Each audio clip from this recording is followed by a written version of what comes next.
Hello, fellow planeswalkers. Here we are again for another Zendikar Rising Draft, one of the last ones. So yeah, I'm back, and I've not been streaming for about a week, but I'm really looking forward for today. Let's see how it goes. So if you don't know me, I'm on this journey to learn and to master Magic the Gathering, and in the meantime, make some new friends, discuss some strategy, including some life strategy, as you probably know already. Hey guys, welcome Party Ziki, welcome Midgeworth. Thank you for the support. I know I've been away for a little while, but my cough has not helped me that much for the past few days, but I hope that now I can stick to the schedule. So yeah, if you want to join the journey, you can find me not only on Twitch, but you can also reach me out via Twitter and Instagram. You can find the links in the chat actually, and in the About Me session. Okay, so just feel free to ping me. I'm always looking forward to discuss this interesting stuff around. So yeah, I think that for today, before we start the draft, I don't have an article review for today, but what we can actually do is discuss just for a bit some of the things that I've been thinking about and things that I've been trying to work.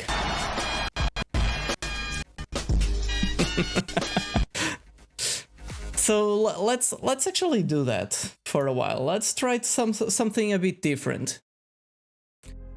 So you might even not be that interested in what I'm about to say. My goal is, well, it's just to let you know a bit more about me, more or less, and the way I think, the way I try to structure things. Yeah. So I just wanted to share that for a little while. So let's do that. And what I wanted essentially to share here is that in the midst of all the pandemic craze and yeah, since confinements and everything like that started to happen regularly, I've essentially my schedule was completely ruined. The work hours were trespassing their natural boundaries because I didn't have to leave office. I was working at home, and the places where I trained, whatever, they started closing. They started shutting down for long stretches of time, and all of that added a lot of entropy to my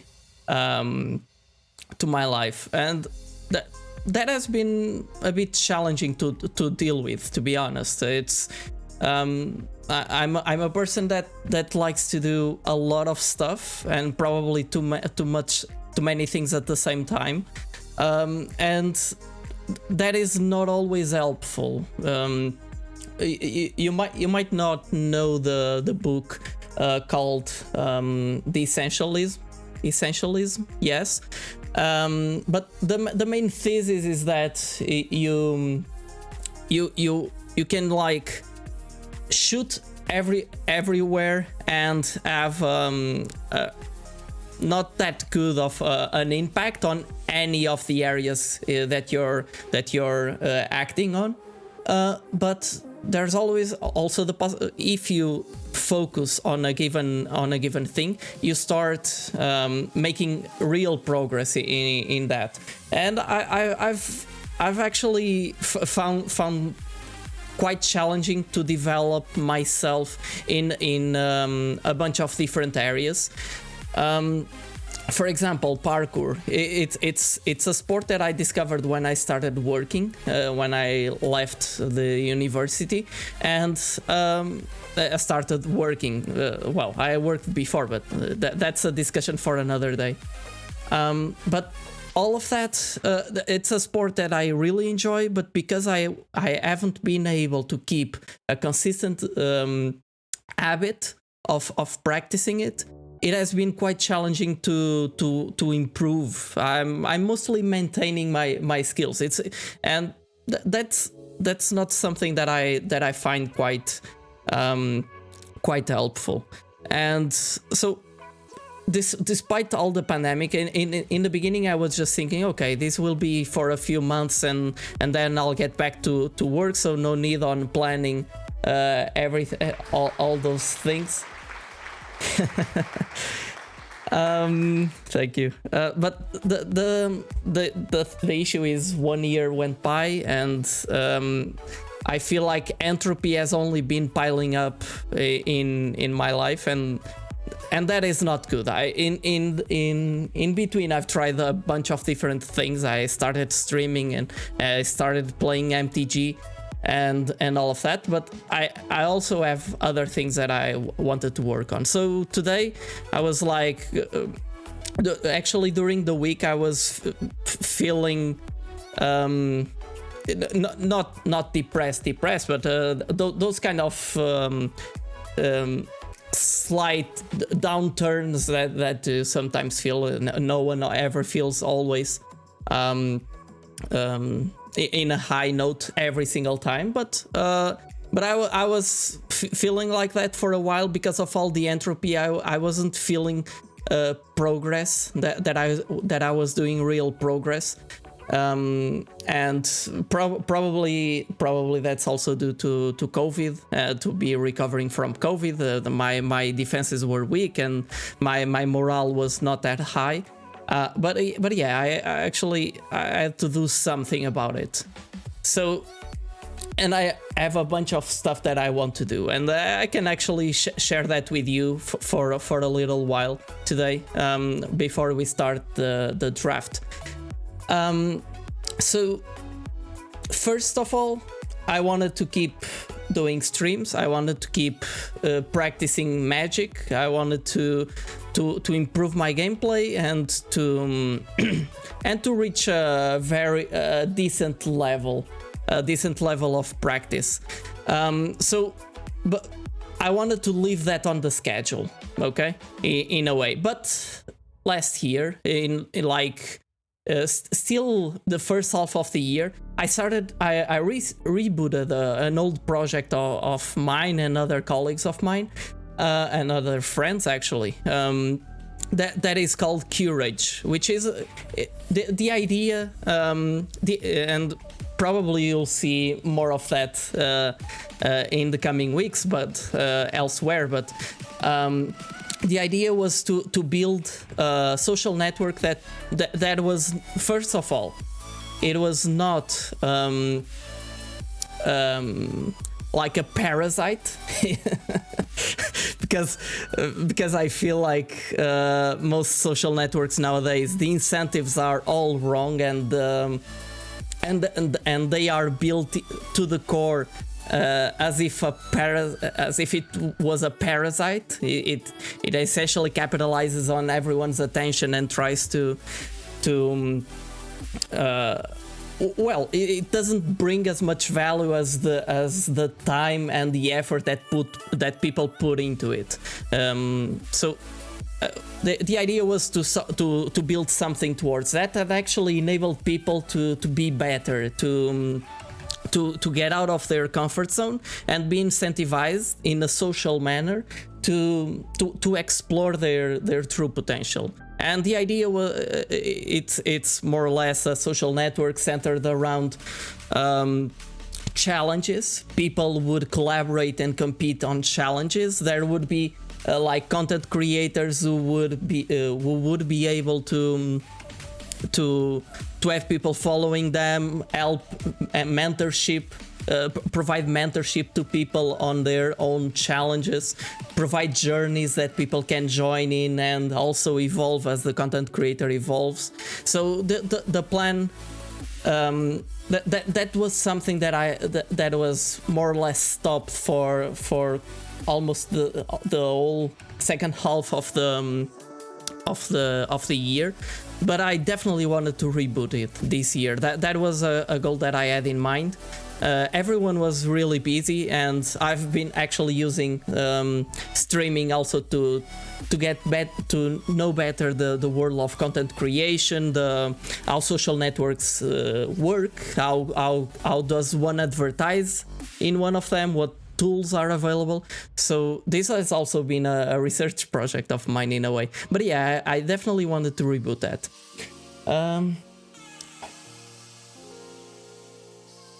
Okay, someone was banned by MTG bot, probably a bot. When are you gonna start writing? Party Zeke. Well, I might write a few things here and there on Medium. I actually wrote an article on Medium. I'm not sure if you ever saw it, but I can share it. I can share it with you later. You can actually find it using this command, articles. If you use this command, there's this spreadsheet that you can open. And in this spreadsheet, you have a bunch of different things. And the first article that I reviewed, I wasn't yet on Midge's Discord, so it was this. And I actually wrote this. I'm really proud of this article. And this is also how I got to know Sigma. Hey, thank you, AG Magic. Thank you for the following. Thank you very much. How are you doing today? So yeah, I started writing. It won't be something sporadic, but yeah, I do agree with Midge. I think everyone has a very different life experience. I like a lot to discuss this kind of stuff with people, but everyone has something to share. It's sometimes it's just a matter of starting. I fully recognize that.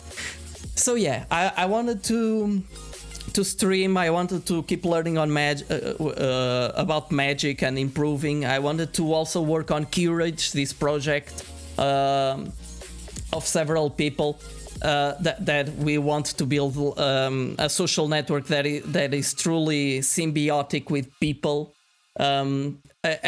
And I also and an additional thing that I missed for quite some years now is actually studying data science and machine learning. That's something that I've been working on.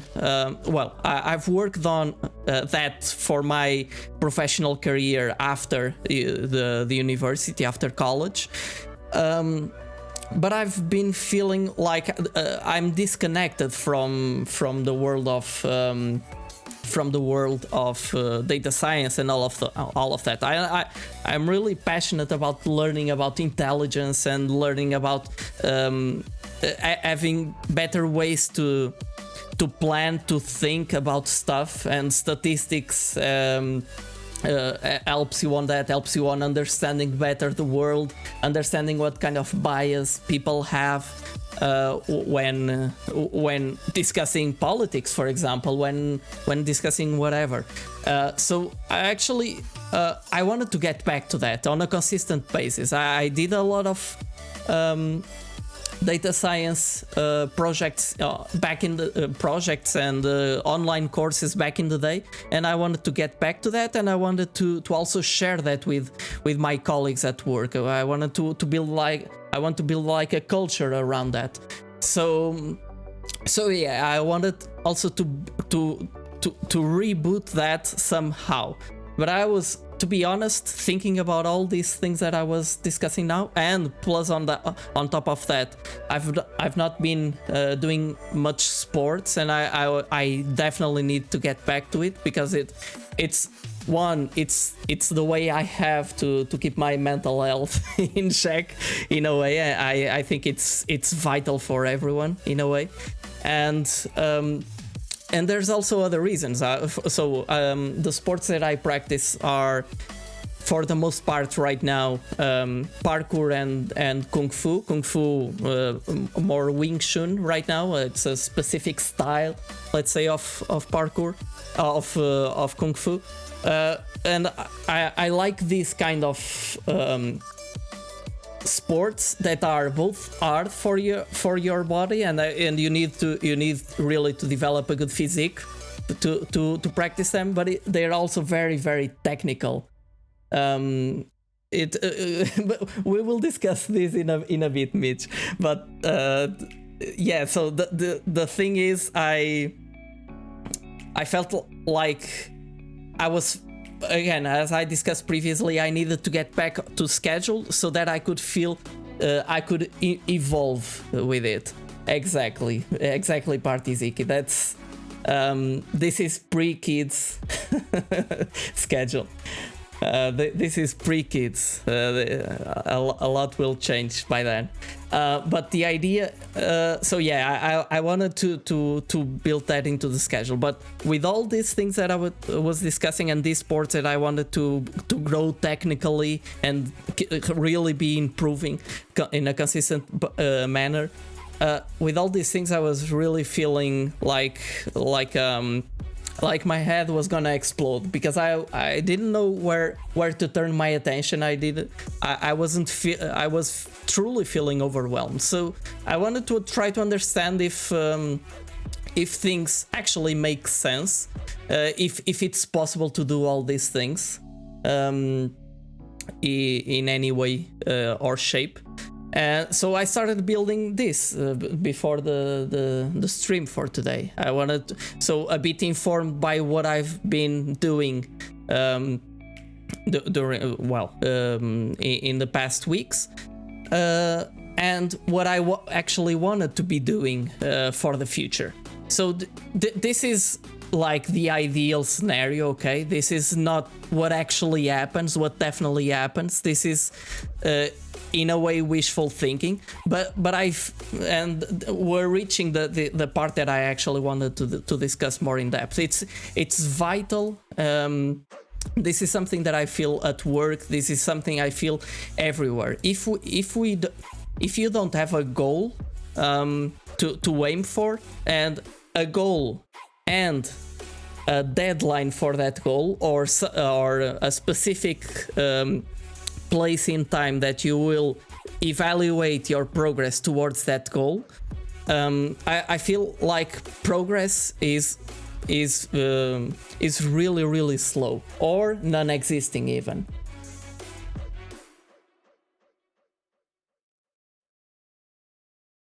So yeah, I feel like it's and this is more or less how I structure the goals that I have and the things that I want to achieve. So it's like I first need to set out a goal. It might be hard. It might be like learn front, back, and side flip on parkour. It might be win. Actually, this actually was one of my early goals in Magic. Win a local event in my local game store. So those kind of things, and I set a schedule for them. I wanted to try to achieve them by a given date, or at least reevaluate that. And I also do that for my employment. Like in order not to keep on being worried about, should I be here, should I go work elsewhere, what should I do, I actually said like, okay, in 3 months time I will evaluate my situation at my current workplace and make a decision of should I stay here for another 6 months, 3 months, whatever. Should I start exploring other opportunities more in depth? So I feel like it's really important to have that. But then if you don't set a process to reach that goal, it will be really hard to do any progress. You will feel like, okay, these are my goals and they are set. I I will work towards them, but then the next morning you wake up and you lose you lose the velocity that you were building up to. You know, it's really hard to build to keep the velocity and to ensure that your velocity carries you towards your goal. And in order to achieve that, then it's really important to build habits, to schedule things, to put things in such a way that they are recurrent, and that you're able to employ deliberate practice on them, and that you make small increments of progress every single time. Really tiny. Each time they are tiny, but they really build up as time goes. By the way, if you're interested in a really good book for about this, you can check so it's James Clear, Atomic Habits. Okay, this is a truly wonderful book. I advise them for everyone, and it's something that builds on top of what I'm saying here.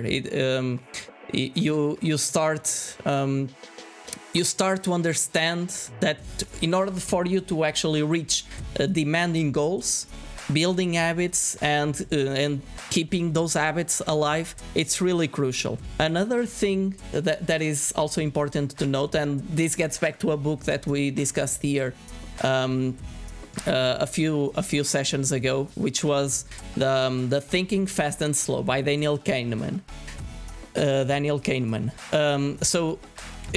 And we already discussed this, but it basically tells the story about our two brains: the brain that thinks fast and reacts and acts on impulse, and the brain that thinks more slowly, more deliberately, that plans, that rationalizes on things. So there are these two competing forces. The issue is that your slow thinking brain is lazy. Okay, so most of the time it's your fast brain that is doing the thinking and doing the acting for you, because it's much less resource intensive. In order for you to logically rationalize over something, it takes a lot of mental energy. Okay. So you don't do it all the time. What then should you do? You should try to delegate your habits, your decisions even, to your fast thinking brain. You should set up stuff so that you don't even need to use your slow thinking brain most of the time. Okay, so that's why I started building this schedule, and the idea is to start like, okay, what should I do at this time? Okay, I already committed to a given task. I don't need to rethink. Okay, should I be practicing magic? Should I be working on courage? Should I be doing sports? No, I already did that thinking. So now I can just go with the flow and do whatever it is on my schedule. So again, this is wishful thinking. I won't do everything like it is here in the schedule. Of course, that doesn't happen. So the goal is really to first try to commit things from your slow thinking brain to your fast thinking brain, so in such a way that you don't need to decide every single time where your focus will be at. And then the plan for the first and during the first few weeks, it will take a while. So what I'll do is basically I'll duplicate this and then start seeing what things am I working, what things are working well and what things I'm not being able to commit to. Okay, so for example, if during Monday I'm not able to process the stream or something, I'll just remove this from here like that, and at the end of the week, I will see where the holes lie in my calendar. This won't be something that I will do every single time, but it's important in the early beginning to build habits, to have some kind of mechanism, and to actually dedicate some time to the mechanism itself, while it's not as automatic as you might wish. Of course, there are several other strategies, very interesting strategies talked in the Atomic Habits book. This is just something that I will try, because I'm trying to juggle a few different habits along the way. And another thing that is useful about doing something like this is you can start to understand where your effort goes. Okay, so yeah, it's still missing some stuff, but I can see that I'm planning around 12 hours per week on Courage, on Magic about 10 hours per week or so. Actually 13 because of the process streams and read MTG. So you start understanding, okay, this is concordant to the amount of progress that I want to do on each thing. Okay, so yeah, this is essentially it. It's just I've been working on this tool because I was truly feeling overwhelmed. Probably more people feel like that, or they feel that they're not doing much progress. As you saw, this is not rocket science or anything like that. I just spreadsheets do so much for everyone. It's truly an amazing tool. So and yeah, this is essentially my plan to start to keep on working on all these things. Again, if you want to discuss anything, hey, thank you for the follow, Navikins. Thank you. So if you want to discuss anything, like in the Discord channel, on Twitter, on Instagram, whatever, just feel free to reach out to me. I can share a copy of this. Not that it is that interesting, but it has a few things that I'm just trying to use to sort my head out. But yeah, if you like any of these things, or if you want to discuss, please let's keep in touch. I'm really interested on that. Okay, so without further ado, let's get to Magic, okay? Because I need to stick to the schedule. So let's see. For today, the goal is Premier Draft Zendikar Rising. I know we're already phasing out of Zendikar Rising, but it's still a very interesting set to draft. A lot of interesting decisions, and yeah, we've been having some interesting drafts recently. So let's get into the draft itself.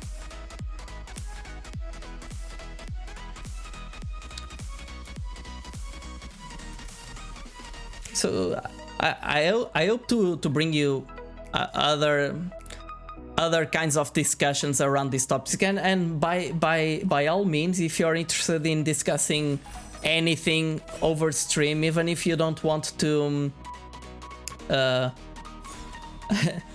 even if you want to bring a topic anonymously or something, just feel free to reach out to me, and we can all discuss that over stream on the next stream that happens. Okay, wait. Okay, so stream. Okay, draft. I'm doing a draft now. Well, let's focus. Okay, here we have some interesting options. I truly love Vastwood Search in the correct decks. This card, I know green is not that strong of a color, but in this pack, other things that we're seeing, we have two good blue commons. Okay, these are two awesome kicker cards. This gets back a sorcery or that gets back a spell from the graveyard. This bounces something from the opponent. Vastwood Surge still enables you to ramp a bit, but the ultimate, the kicker version of it, it's truly bonkers. It's so strong, and blue has some chance of getting picked by other people, so I'm not really sure I want to be picking those colors. Okay, saying that, we have a lot of blue here. It's very likely that our opponents to our left will be playing blue. It's still fine if we fall into a blue deck, but quite honestly, between Soul Shatter and Royal Eruption, with green, I'm really not sure. So I guess Soul Shatter, I don't have that much experience with this card. The issue when compared to Royal Eruption is it's not as versatile. It's really, we can't do much about its decide much about its effect. Still, no real reason to pick a green card from this pack. So there's a black card, and we have an interesting card, Blood Beckoning to Wheel. Okay, out of this pack we have Mousepit Skeleton is an interesting card for the black-green deck. Black-green deck is not that good. Okay, Veteran Adventurer is a very interesting card. Still, pick 3 and we have a nice blue card, which would pair quite nicely with our Vastwood Surge. Still, this is not real.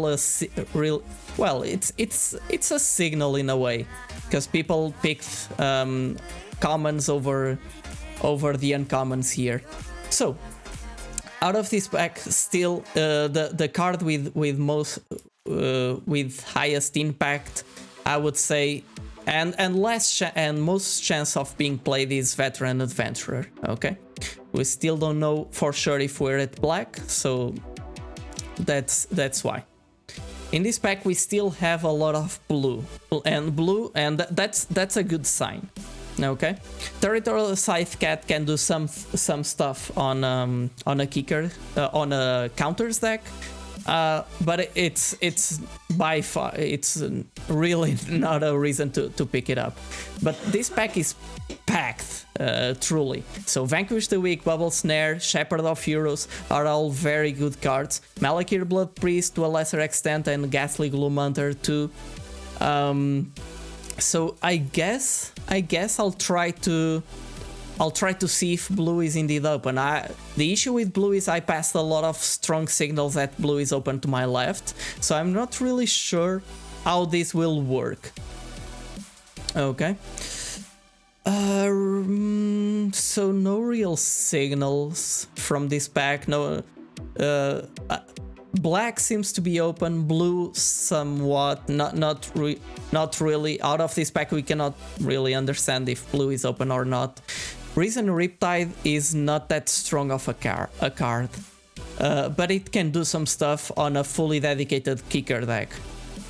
Okay, so I think it's between that and not much else. I could think about Expedition Skulker to strengthen my black, but I'm really not sure. In terms of power level, there's no power in this pack. The previous one was much stronger.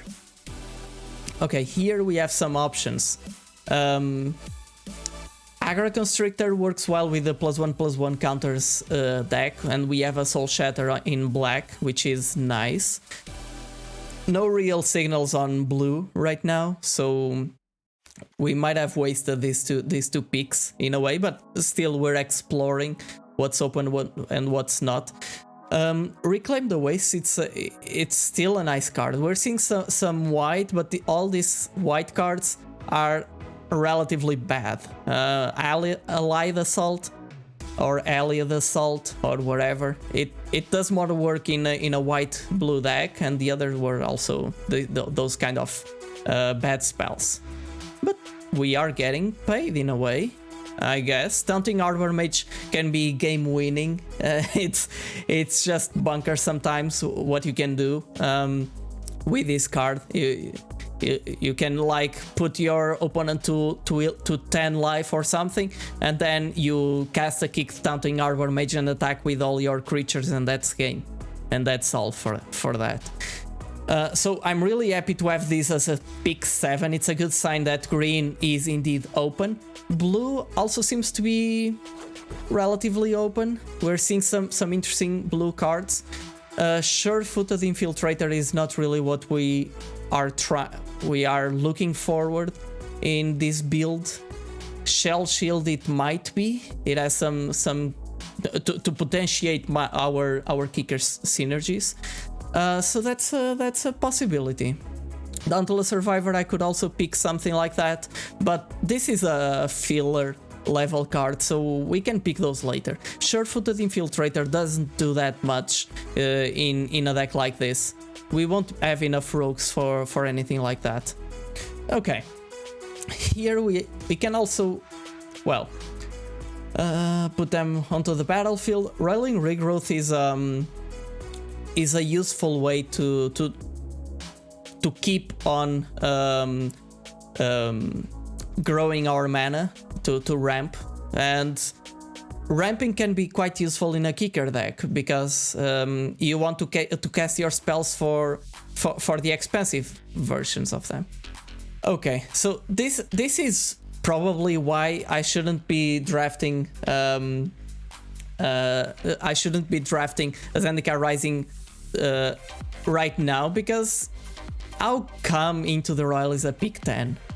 How come this wheel the table with an Expedition Diviner and Skyclave Squid on the pack 2? It doesn't make any sense. We've been seeing some black, but we might use this Moss-Pit Skeleton like as a splash together with Soul Shatter. That's more likely altogether than the Tempest. Okay, this can help us splash black for these two cards. Don't forget that this also has kicker, so it's an interesting card to splash for. And we are already finding a few ways to help us splashing in Reclaim the Waste, Taunting Arbor Mage, and all of that. Whatever. I won't play any of that. Allied Assault. That's garbage. Skyclave Shade. Damn. The issue with this card, it's relatively hard to splash, but it's very, very good. It's very good. We don't have that much blue. Still Into the Royal Wheel. We have a few synergies in blue, but this card is just too good.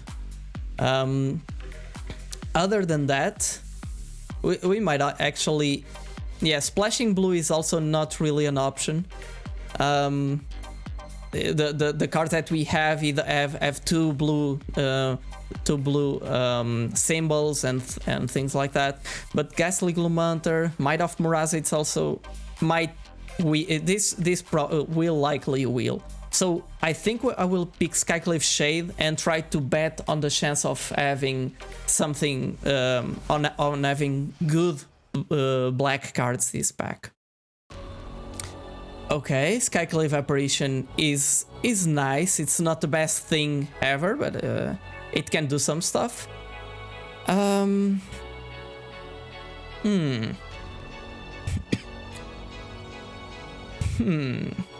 Okay, so I'm not seeing that much in this pack. It's altogether it's not really incentivizing me to go in any direction. So might I just pick Chwari Disruption? I think I'll pick the MDFC. The power level of this pack is so low that I don't see any reason for us to either go deeper into blue, go deeper into black, whatever. Okay. So splashing also white, it's not really where we want to go. Reclaim the Waste can help us on these splashing efforts, but Feed the Swarm, it starts to be too much splashy stuff. So I might not pick it up. So I won't pick it up, most likely. In terms of blue, Skyclave Plunder can do some work later in the game. Creatures in your party, we won't do party that much. We will have some. Veteran Adventurer counts. We have some. Let us see. Okay. Another Moss Pit Skeleton. Do I want 2 of them? Probably not. Something that I probably want is this Lol Mage's Familiar. It helps us rank, it helps us reaching the late game because of its gain life ability. So this is a creature that I'm happy to see for our deck. Other than that, in this pack, not really much. I might pick another Moss Pit Skeleton and try to delve deeper into black-green counters. But between the two, I prefer much more the Lol Mage's Familiar. Okay, and we are seeing some interesting blue cards, for sure. Bubble Snare, it's a nice kicker card. Thieving Skydiver is too, and it can do a lot if we manage to pick up an artifact from our opponent, but that doesn't happen that much. So between the possibility, can't be 0, so I can actually pay 1 and have it kicked. I have some removal already, and this. Yeah, let's try the flyer out. Let's try the flyer out. Jesus, so much red. What's going on? What's going on? So I guess right now it's the time to start picking some low drops. These lower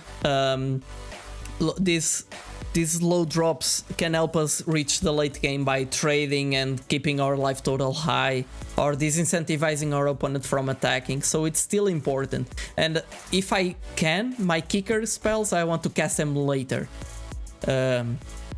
Another Taunting Arbor Mage. Jesus. Okay. Okay.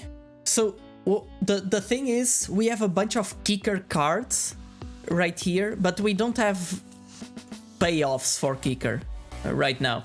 We don't really have anything that interesting. Lethal Form Blight, come on, I don't want that. Skyclave Shade, it all depends. Another Lol Mage's Familiar, yes, please sign me in. And I didn't discuss it. The Mana Rock, okay? I don't remember what card is the Mana Rock. maybe I missed it. The art. So do you remember its name? By the name, I can probably remember it, but what card? That's typically the artifact. Okay, thank you, Partiziki. This pack doesn't have much for us. Murasa Brute, come on, I have better things to do in my time. This Subtle Strike probably won't get played. Might of Murasa Skyclave Sentinel. Skyclave Sentinel, it can be a nice finisher. It also has some +1/+1. If I manage to put +1/+1 counters on it or something, can do some stuff. 2 of them is asking a bit too much. Come on. Spoils of Adventure. If I'm splashing a color, it will be black. Since we have so many interesting green and blue cards.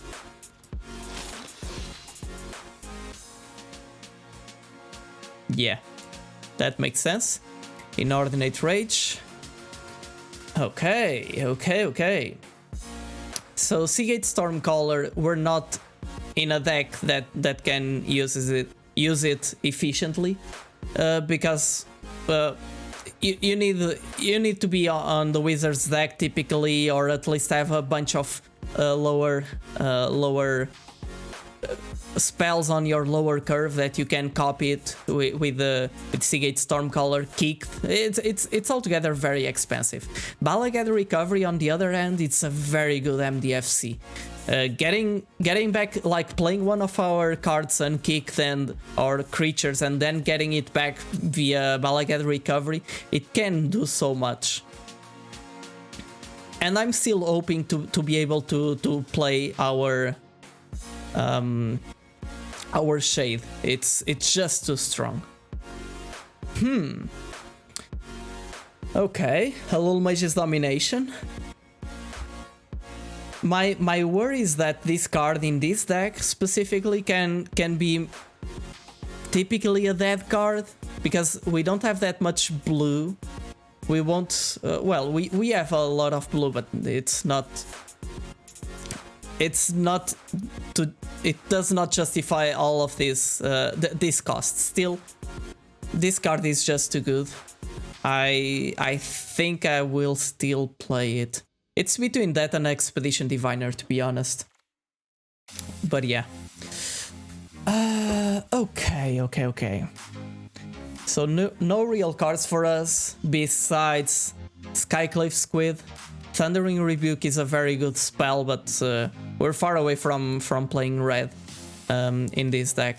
Oh, come on, go away. Stonework Pack Beast, we don't have that many. We don't have synergies for that card.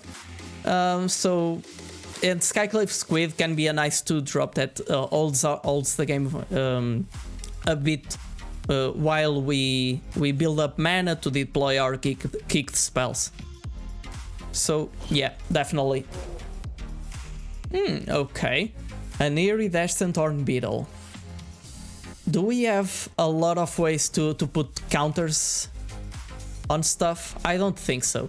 In terms of Reclaim the Waste, I have one. I might play a second one, but I don't really need. I also have I can have one or other more expensive spell. In terms of +1/+1 counters, let us see. Not much, right? Dauntless Survivor, Moss Pit, Skeleton. The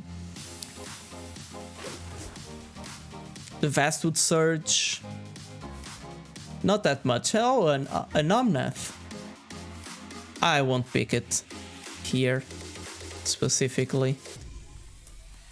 Zoth Consumption is not really that useful of a splash, and I might not play it because Reclaim the Wastes, it only fetches for basic lands.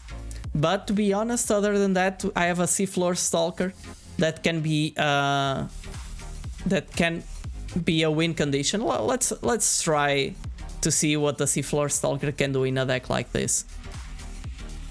I don't need that many win conditions too. I need to hold off the horses and try to think a bit about supporting the rest of the deck.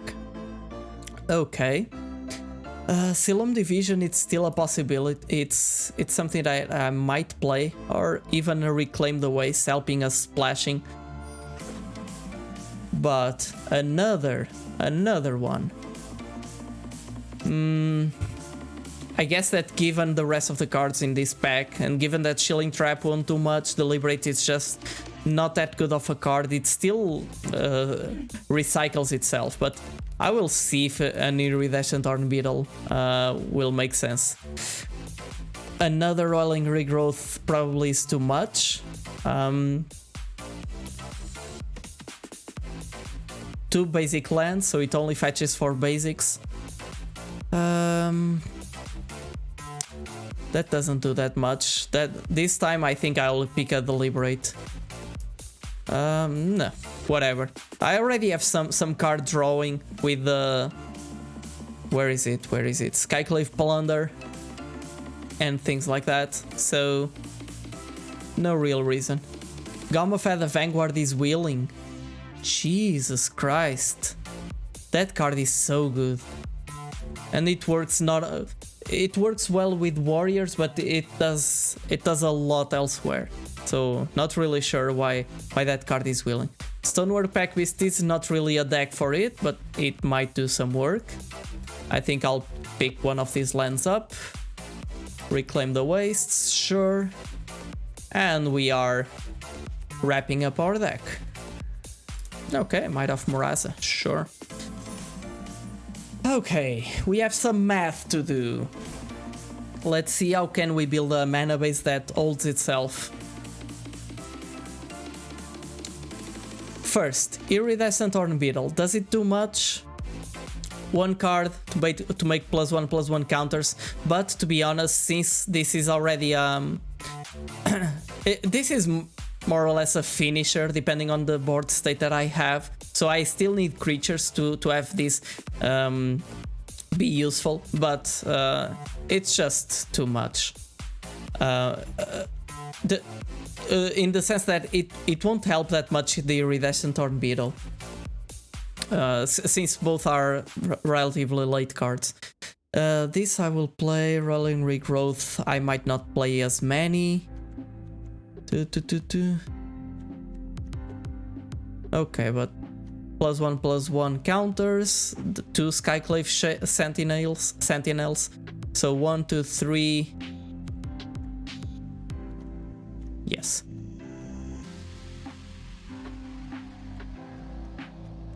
Four, 5, 6, 7 potentially. Okay, we have some stuff. But still, in terms of cards that I'll probably not play, I don't have that many. So kicker payoffs. So Shell Shield is going away. Skyclave Plunder, I might still leave it depending on how our party type ends up. Probably it won't be that good. Let me just take a quick look. So yeah, probably it will have to go. The thing is, it's at least 3 cards. At least 3 cards. Do we have card drawing that much? We have Jiraga Visionary.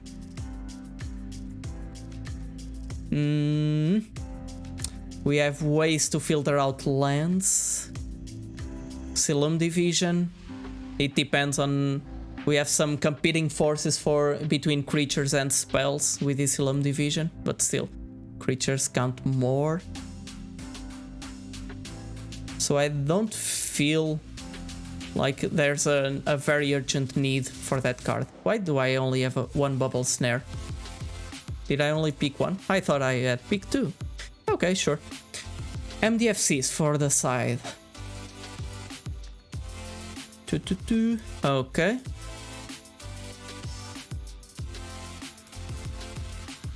MDFCs. These are all MDFCs that I have.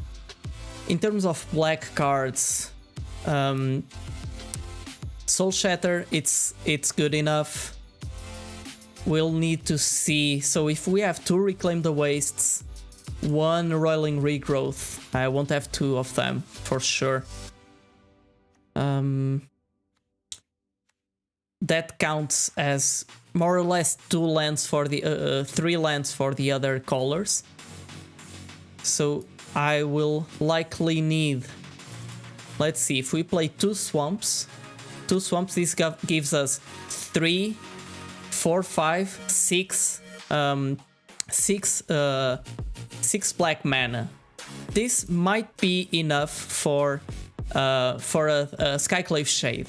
So this Rolling Regrowth might actually just fetch 2 swamps or something like that, to be able to kick a Skyclave Shade later in the game. But we have ways to fetch those lands up for sure. So 6 swamps in a way. In terms of green, 6, 7. These don't really count, or one of them count. 6, 7, 8. Let's say 8. So I need more green mana for sure. Do I have things that require me to have 2 green mana? So only Might of Murasa, which might actually not even get played. It will probably just get away. So let's see. Let's add.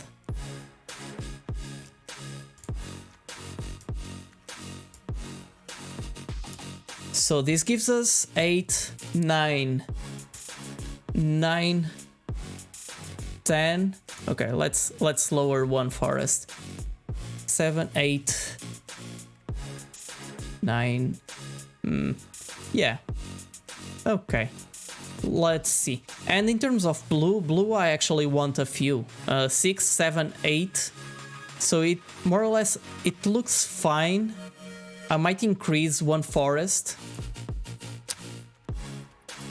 One forest and see where that lands us. So that lands us with 8, 10, 16, 17, 18, 19, 20 lands. 20 lands, it's still quite a lot, but we're splashing stuff. We have some things to do. And this Vastwood Surge, the Rolling Regrowth, Reclaim the Waste, all of those cards are really good for fetching me either blue mana or black mana for Skyclave Shade or the whatever. Where is it? The blue mana for the Lul Mage's Domination. Damn. Okay. In terms of additional cuts, let's just take a look at how it looks in terms of split.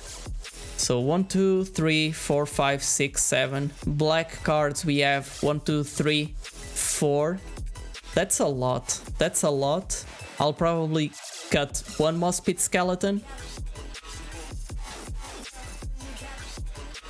One Moss Pit Skeleton, yeah. Let me just take a look at something. The Horn Beetle. 1/1. Yeah, doesn't do that much. Okay.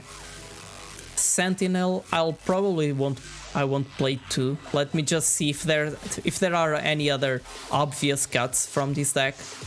Dauntless Survivor, it's not really good.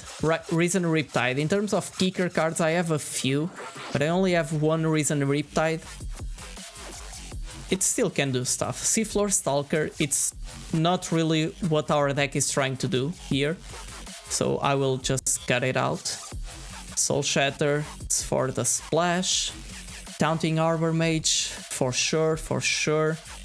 I might cut one of them. Joraga Visionary. This is a 3/2/4/4. Draws a card. I think that's still worth it. Veteran Adventurer, even if it gets cheaper, it's just a good body. It's a good body that can just get better with Vastwood Surge and things like that. I will probably cut other creatures before I cut that. So one Sentinel goes away, for sure.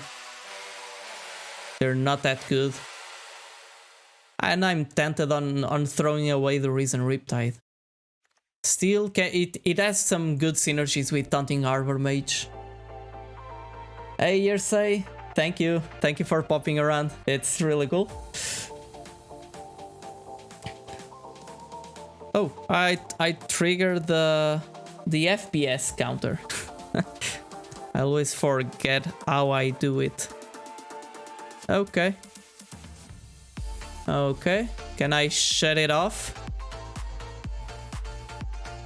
I think I did it. Okay. So let's just cut another card. I need creatures. I need to cut probably non-creatures and replace them. So, and let's get back to the matches. Okay, these are too strong. Okay, but some of those are lands, so I should count them accordingly. So this is 12, but actually 4 of them are MDFCs. So it's around 8, which is a good count. I might just cut another land. 8, 9. Still having green mana, it's really helpful for our Reclaim the Waste and all of that. 6, 7, 8. Probably I have too many islands. I'll lower 1. And I guess this is our deck. I have too many islands because of my Reclaim the Waste and all of those card fetching cards that I have. Or land fetching cards. So I didn't turn it off. Why so? Okay, now it went away. Okay, this is our deck. Let's see what we can do with it. It's a kind of a Frankenstein deck today.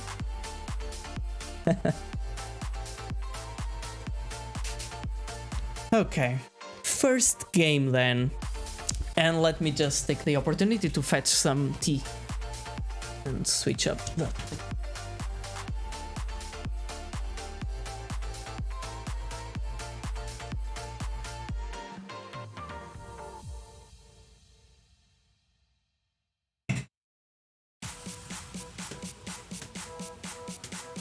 No opponents today. Damn, no one is playing Zendikar Rising besides me.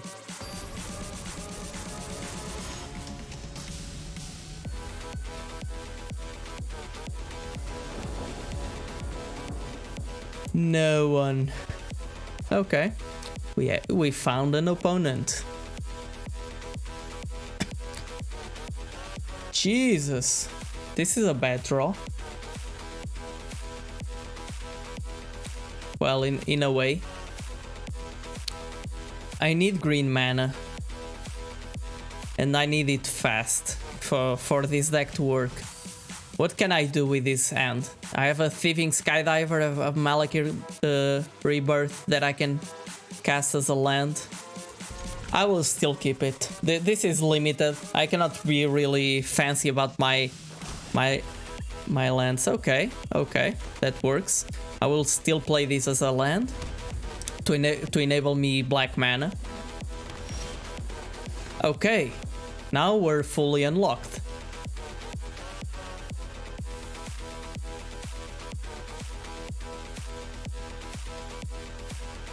Okay, for this turn, do we have ways to put +1/+1 counters for this Moss-Pit Skeleton? Not really. So Skyclave Squid is an interesting early play for sure, but it trades off. Moss-Pit Skeleton can be more interesting later in the game. It's a useful card for trading, so I will start with it. Unkick. Because I can get it back later. Discard 2 cards. Okay, sure. I'll submit 2 lands. Thankfully they play that earlier than later. Okay, let us attack with our 2/2. 2/2. And now we get either to play a Skyclave Squid or Lul Mage's Familiar. I guess a Lul Mage can do more, because next turn I can Thieving Skydiver. Still, if I want to use my Squid to attack next turn by casting Silum Division as a spell, as a land, it might be the time right now. So decisions. Given all this discussion, we should probably try to. I'm tempted on doing the Squid play here, but let us see. We will draw a bunch of lands later, so let's use all our mana. Getting back to the default heuristics that we have been discussing lately. This is a nice play. Okay, that I'm happy for trading if you want. Do I need the mana to double spell? I will have 4 mana, but just 1 Highland. So I will just attack with Moss-Pit Skeleton. That enables me to double spell and remove their creature from the battlefield. this deck doesn't probably doesn't have any artifact that I really want to get from with my Thieving Skydiver, and I don't have kicker payoffs other than Lol Mage's Familiar itself, so I will probably pay 3 mana for it and play a Skyclave Squid too. So yeah, just to gain us some life.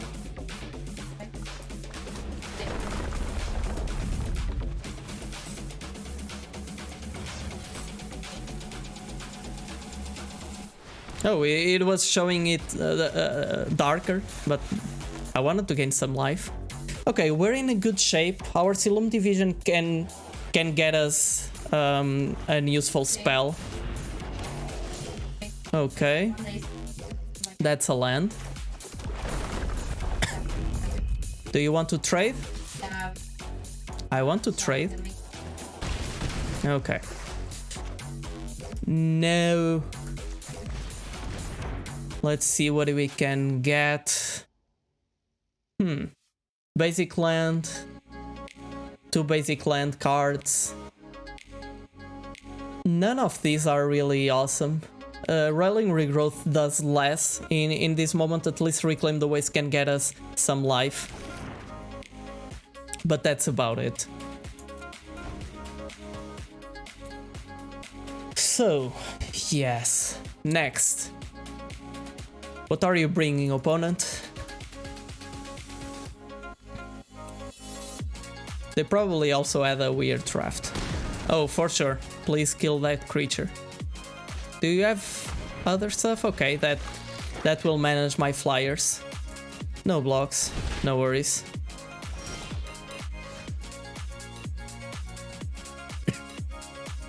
Okay. Do I want to keep the pressure on? I will probably into the Royal, their Gloom Hunter, next turn. So I will attack with Lul Mage's Familiar. Oh! If I attack with Lul Mage's Familiar, I can't cast a Kick into the Royal. Damn! Dio. Okay, sure. Let's gain some life then.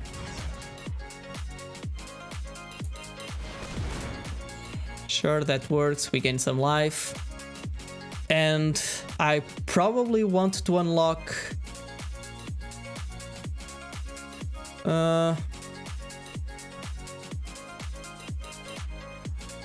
what do I want to unlock?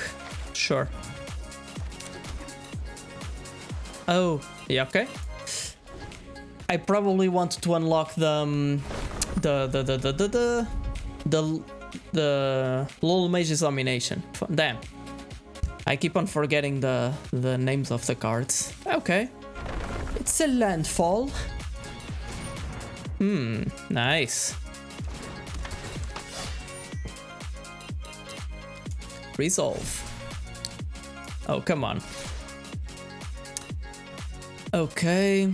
That's not really great for me.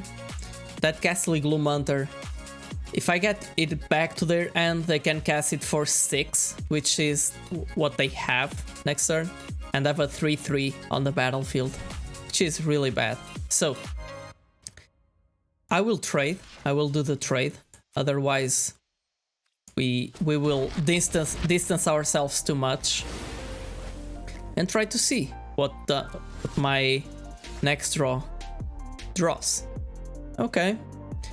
A Veteran Adventurer. It's a 5/5 vigilance. It certainly can do some work.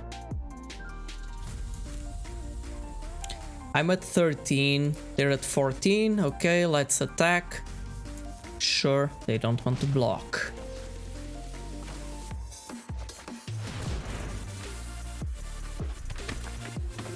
Okay, unless they... we're at the stage of the game that they most likely don't have... Okay, I was gonna say they don't have many more lands, and then they cast their land. So if I let the attack go through, I go to 7. And 7, I don't really like 7. They're also attacking with Dauntless Survivor, which is kinda odd, to be honest. So they probably have a pump spell of the sorts. So let us block like this, because if they pump this spell, it's a 1/1, but their creature lives. Exactly. Okay, that creature also lives because they managed to kick the Might of Murasa.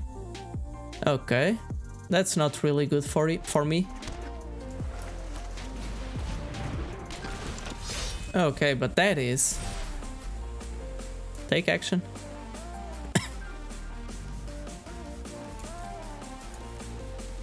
Let's see. And this is the issue of not knowing exactly the text of the cards.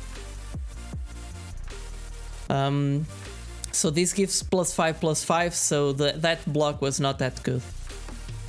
Okay, that's a kick the Gnarl Colony. They didn't draw a land, most likely. I will make them pay for all that mana again and draw a card. Okay. Okay. That can do some work. Skyclave Shade is a very nice attacker.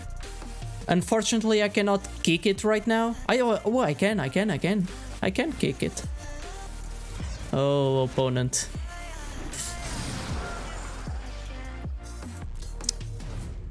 Okay, I think we're recovering. Sure. Do you have a land for attacking this turn? Okay, it's just a Scythe Cat. Mat 11. They don't have a way to...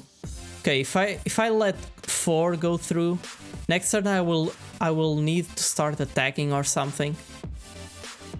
These are 4. And I would chump block. Let's drop to 7. Okay, that's another Lul Mage's Familiar. Probably that's more important. Or this gets in as a 5/5. Yeah. So let us attack. It's a 5/3. It gets in.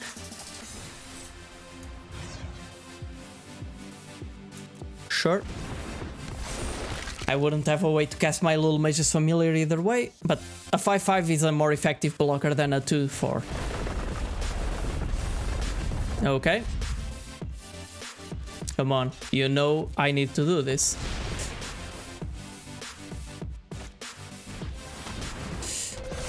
Okay, that's a 4/4. Do you want to trade? Okay. They didn't even think about it. Damn, they're confident.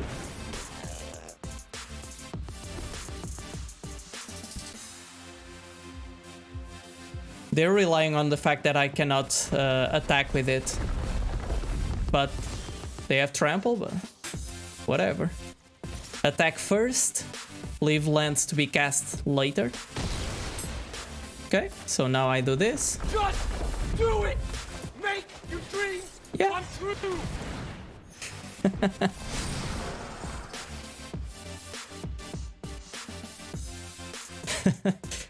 Yes.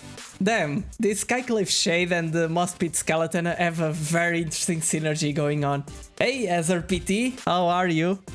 Welcome to my humble stream. How are you doing? You've been streaming like hell, man. Yeah, I'm doing fine. I'm feeling better by the day. I don't know exactly what they have in hand, but they are probably just dead right now. Unless they have something really useful. Okay. That does that. Sure. Oh, I shouldn't have played this land because it would be useful for next turn. And this turn, well, unless they draw. Okay, whatever. I'm overthinking it. Why? If they draw an hasty creature, they could attack through. But okay. So we had some misplays. I think well, as always, I need to I need to warm up. but yeah.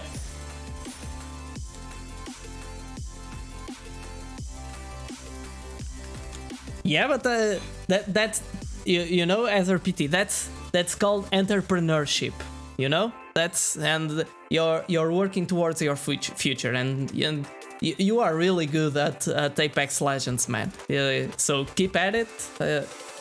It's just the streaming world. It takes a while, and it takes a bit of luck, but the luck is there are a ton of quotes around that, but luck is something that happens to those that put themselves in a situation or in situations where luck can happen. So if you are at home and you don't do anything and you keep on you don't do something and you keep on insisting, oh, but I have no luck, I'm really unfortunate. Yeah, but if you don't put yourself in situations where you can actually get lucky, you don't you won't ever get lucky. By definition, it's like you need to do stuff, you need to act. That's why acting, it's really important, and trusting the process, investing on the process, because at some point you will do great if you open up yourself to as many situations as possible. So this all to say, as RPT, you are doing it right. You're exposing yourself to opportunities to get lucky, as we all are trying to do, right?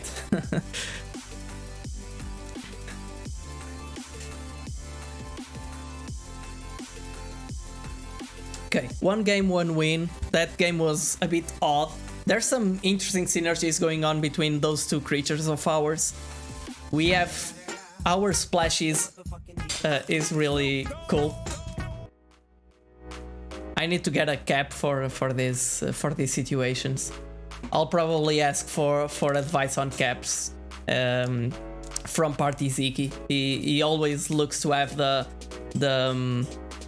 coolest caps on Twitch.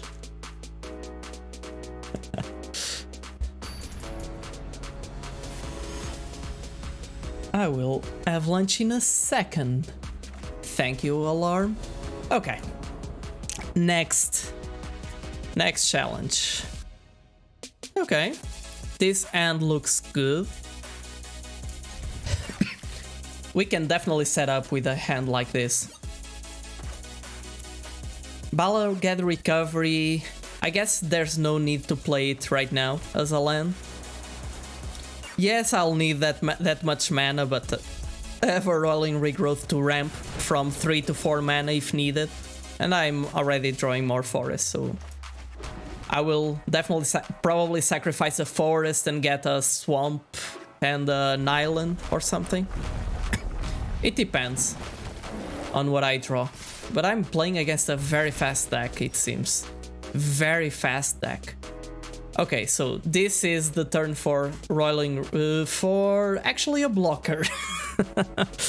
Actually need a blocker right now. So no thinking about it. Lol Mage is familiar. Actually, I cannot block the Brushfire Elemental, which is a shame, but at least I can block the other guy and have Roiling Regrowth next turn to get like a swamp and an island, or 2 swamps or whatever. Jesus Christ, opponent. What are you doing? You're splashing without help this turn. You're demolishing me. Jesus Christ. What can I do to survive? This guy has flyer. If they play a land, they attack me for 3.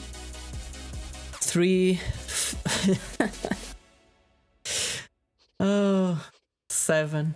Okay. Silum Division won't do much right now. I don't think I have a card that can save me that well. So I guess I'll do what I gotta do, right? Which is Just try to survive for an additional turn. Okay. So swamp and island, sure.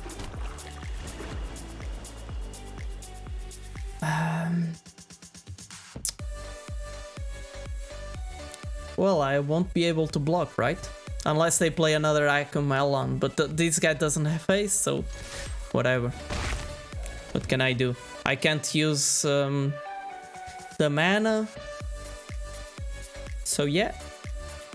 I could have cast the Mosspeed Skeleton and kicked, but that doesn't do much right here. Okay. Additional 7 life. Come on. Probably I should have Silum Division or something, like trying to get the Into the Royal, but not really sure what would be best for this situation. Okay, I'm dead, right? Yeah, I'm dead. GG, opponent. Way. Okay, that was fast. And they say landfall decks suck. They never played against a landfall with Molo Skyclaves and all that crazy stuff. So I guess next turn it is.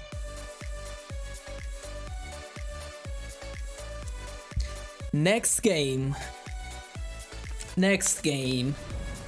Yeah, they had such a start. It's really... it's just like, okay, I'm fine. Do with me whatever you need to do, and let's move on. Let's move on. Okay, so I have black mana, I have blue mana, I have some early plays, so I will keep. Even though we don't have green, that's something that can happen to this deck for sure. So I'll play this like that, and if we get a swamp or something, we are fully unlocked with Skyclave Shade. And that's a forest.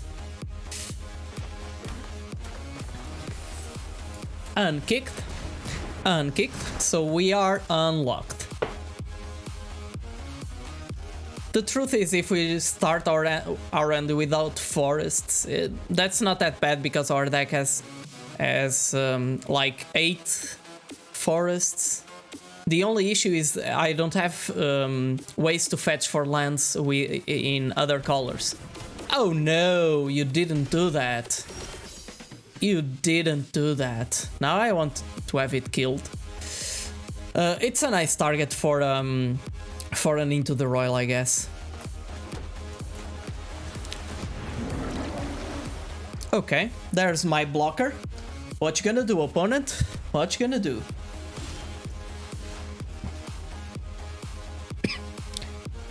Okay, Silum Division can find me some stuff.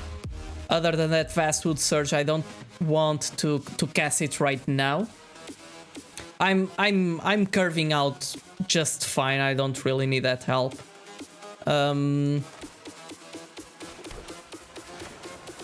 Let's do this before combat, see what we draw. Not that it makes that much of a difference.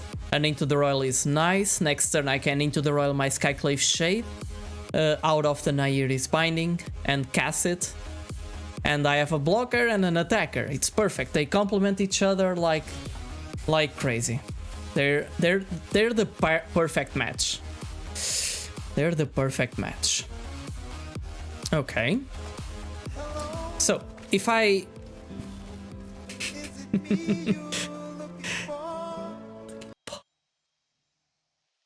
if I cast an Into the Royal, kicked, that spends 4 mana, so I don't have mana to recast Skyclave Shade.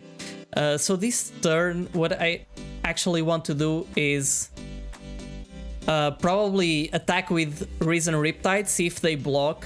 Just do the stuff on my turn. They're probably stuck on one land, so let us do that. Whatever, let's do everything on my turn, just to make it easy. Am I bluffing, opponent?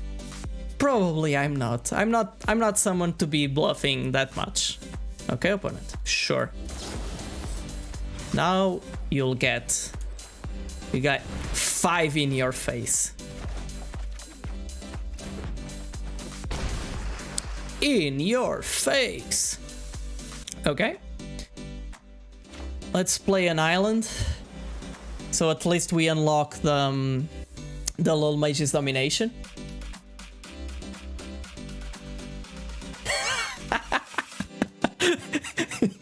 Yeah, that's true, Partiziki. Oh, but come on. It's such a nice toy. I'm just happy to have my viewers happy, you know?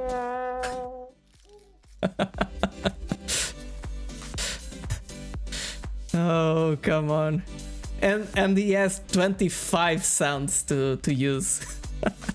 It's just funny. He actually doesn't spam that much, I guess. Okay. So I don't have another black mana to be able to cast a Skyclave Shade. My Risen Riptide won't be... This cost me 4 and 4, 8. I'm at 5 right now, so no chance on doing anything useful with it. So, while I don't have another card, yeah, I guess Veteran Adventurer is much better in this situation. Yes, let's do that. If I don't draw a swamp next turn, I will likely cast my Skyclave Shade as is. No attacks.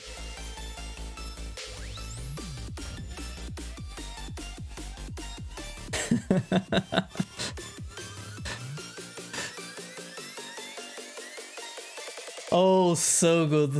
I just noticed that my Nightbot has a typo. I guess I wrote it on my phone, and the smart keyboard, instead of I, it said hi. Like, so good, so good. What are they doing with that creature? Am I able to kick something? I'm not. 6. This is 7. I'm still lacking 1 for 8. So, yeah, no real reason.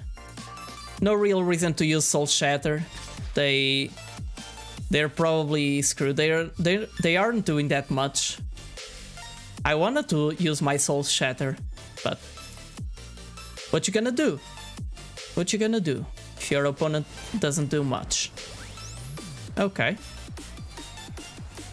They're casting it kick, so +2, 5. They're trying to kill my creature. I want my creature alive, because Vastwood Surge is just too powerful. And yeah. 1, 2, 3, 4, 5, 6, 7. Next turn I could Vastwood Surge. I could. They're dropping. They're discarding. No. Okay. I have a Bubble Snare to hold off their forces. So I guess if I Vastwood Surge, I'll get 5, 6, 7 plus 7, 14. That doesn't kill my opponent. So I will just attack. If I had that way to kill my opponent, because they don't seem to have anything, I would just cast my Vastwood Surge kick and be done with it. But actually my opponent is doing much. Yes. Yes. And well, this one is very good. Yeah. Okay, opponent. So you won't do anything? I think I'll go for the win then and see what you have. They probably don't have anything. They will just scoop, most likely. Okay. Yeah. Well, I guess this game and the previous one kind of counterweight each other, right? The previous one was really slow, was really fast, much faster than I could cope with, and this game my opponent didn't do anything. So, yeah, guess not everyone can be lucky at the same time. Got him! Got him! Okay, 2 wins, 1 loss. Next game. After this one, we'll do just a quick break, but yeah, it's 5:42. Yeah, it's getting late. I have to eat something, otherwise it won't be pretty the rest of the stream.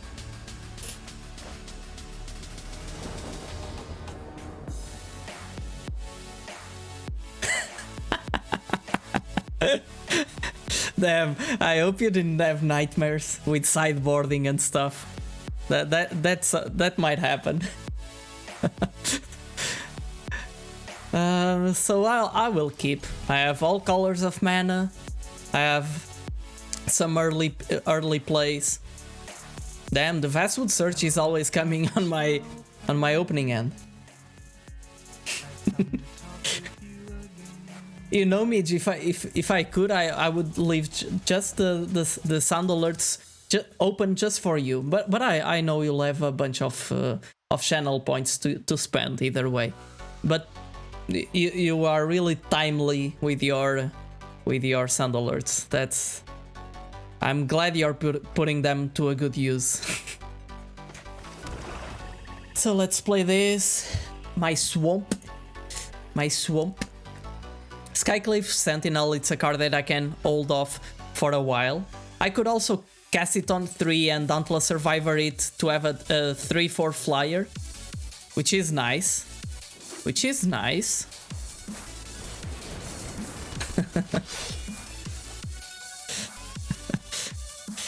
She's very nice. Against such a deck, I'm not sure. If I can.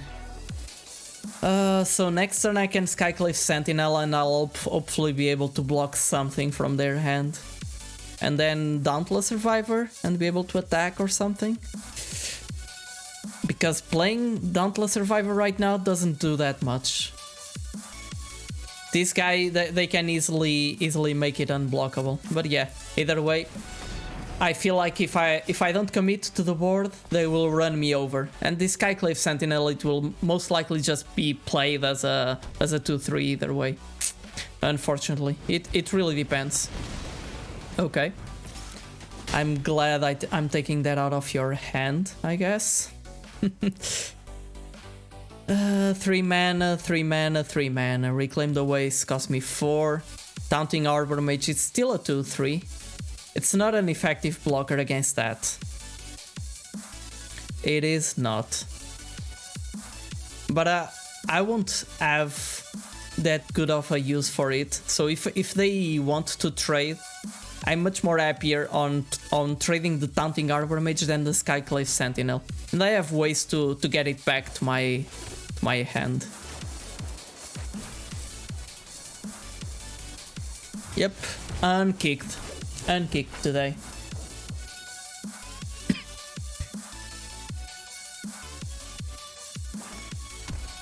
I got it unkicked.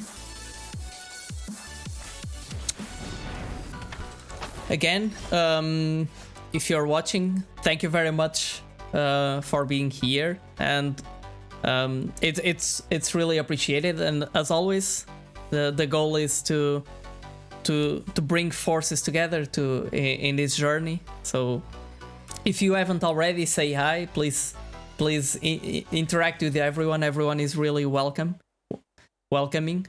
So yeah, and I hope you learned something.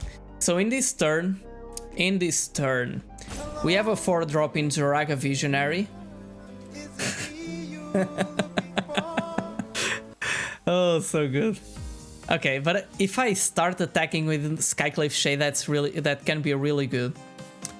Still, since I'm just trying to hold off my opponent for a little while, my Zoraga Visionary can do some work. Okay, that's a nice card. I won't attack, no.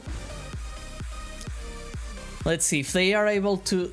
This Rock Slide Sorcerer doesn't do much in a Warriors deck, to be honest. Unless they have a lot of pump spells or things like that. Damn, Mitch. You're doing it. You're nailing it today, Mitch. Ardent Electromancer, sure. Okay, that's one ping. They have 4 mana up. Oh no, oh no, oh no. Okay, that's an artifact. I will have a flyer. Do you have a way? Of course I want to trade.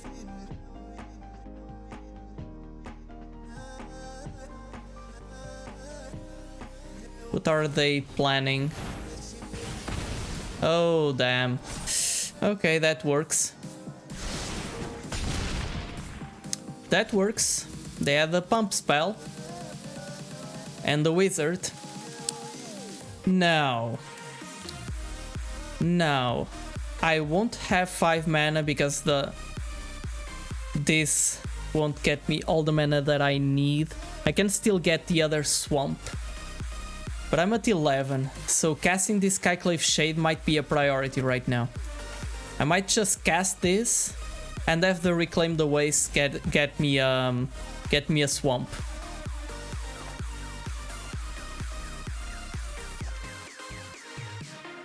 Oh damn.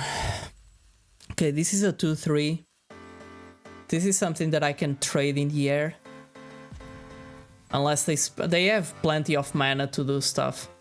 So, I need to decide fast. I'm in no way or shape to use that card. Yeah, I know, opponent. I know. Okay, let's just get a swamp. What did I do, Mitch? What did I do?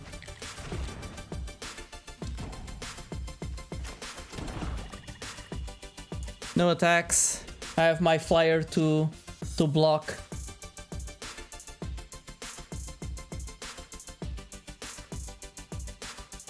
Yeah, but on their end, if you're referring to my opponent, they could just Inordinate Rage kill my creature and I couldn't do much. So yeah, it would be better for them to kill my creature, and if I wanted to shump block with the Taunting Armor Mage, their Rock Slide Sorcerer, it would be so much better, right? So I guess I need to keep on trading, unless they have something, so I will double block. If I double block, I'll lose my flyer. I'm at 5 mana, so I'm still far away from kicking a Vastwood Surge. They might have a way. So I won't double block this turn. I need my flyer, unfortunately. But now they have 2 flyers. Oh, this is hurting me. So do I want to get something from the graveyard? Not really. If I get Dauntless Survivor, it doesn't do much right here. So my hope is just to pressure my opponent for a bit with my Skyclave Shade, and that's it, right?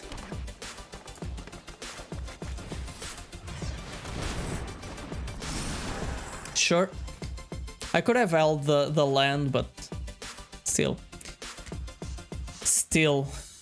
Not really sure. I probably just want to get to Vastwood Surge mana as fast as possible. Yeah, it's the machine gun, but yeah, but that video, it was really a punt. Yeah, now it's time for running. Now I need to run. I cannot block this guy. Okay, cowards can't block warriors. Okay, this guy's a coward. Oh, Jesus Christ. This is so bad.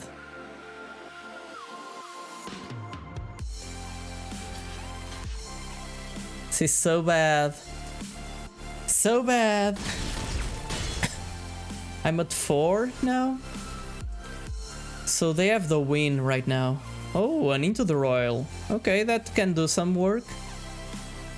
Skyclave Shade isn't doing much other than attacking. which is not exactly what my deck is trying to do right now. I'm just trying to survive. Moss Pit Skeleton also doesn't do much if I kick it.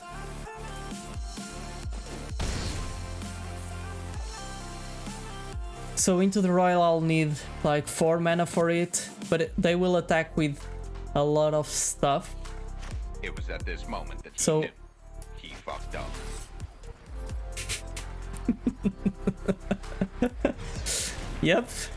Yep, that's true.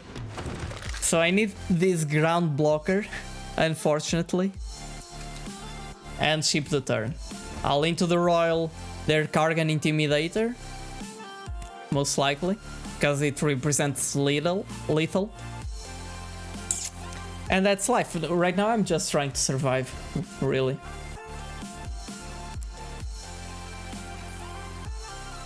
A coward until the end of the turn, sure.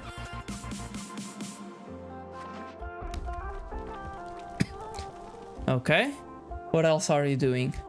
You're making the Rock Slide Sorcerer. Okay. Okay. Yeah. I think I'll lose now. I have no way to survive this. Oh, I don't have double blue mana. What a punt, indeed. So yeah, that guy has flying. Everyone has flying. It's everyone is happy. So whatever. Let us concede. It is fine. It is fine and good. Yeah, they were pretty smart. They were pretty smart. Maximize the number of unblockable creatures. There are no real ways to give flying or reach to a creature at instant speed. So yeah, they played it well. They played around my spell. Okay. It is fine.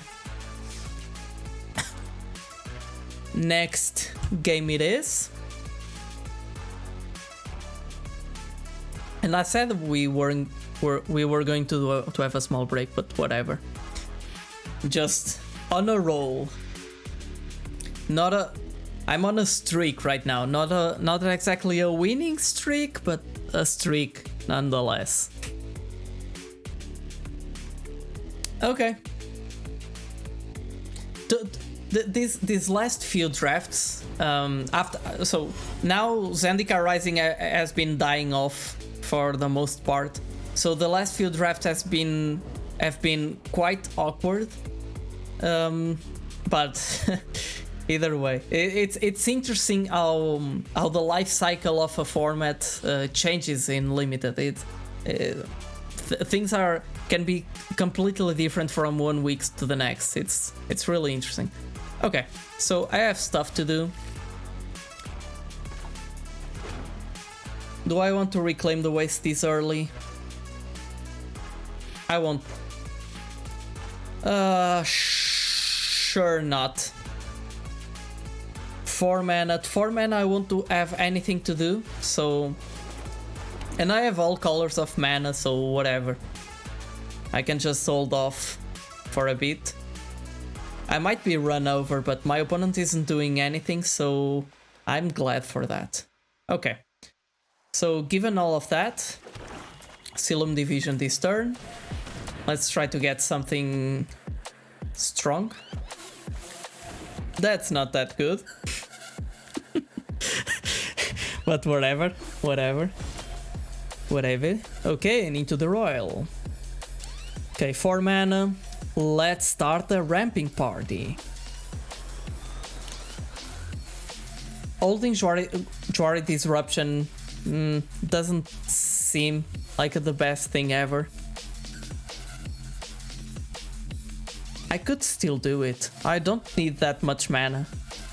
Yeah, I will just cast this unkicked, get another swamp to unlock the rest of my spells, and I have Jwari Disruption and Into the Royal open. Okay, that will resolve. I want to draw a card, for sure.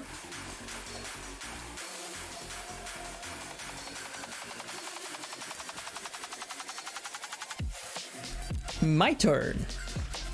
Oh no!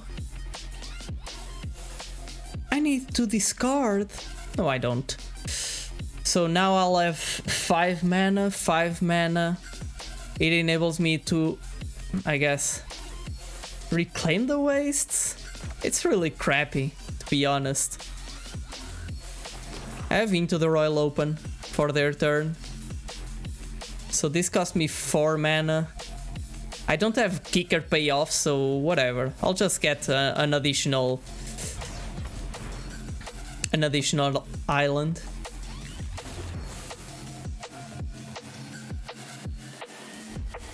And that's it for my turn.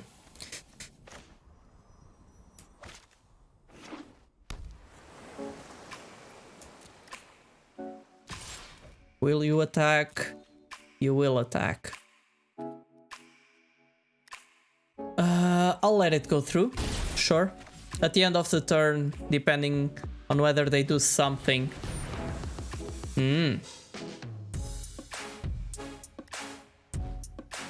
Okay. Yeah, Jwari Disruption is not that good when your opponent knows that you have it.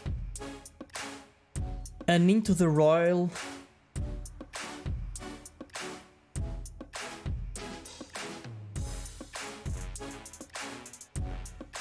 Equal to its power.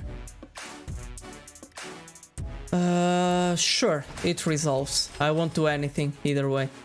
So, do I want to Into the Royal that? Not really. I'll have a 5/5 to kill it.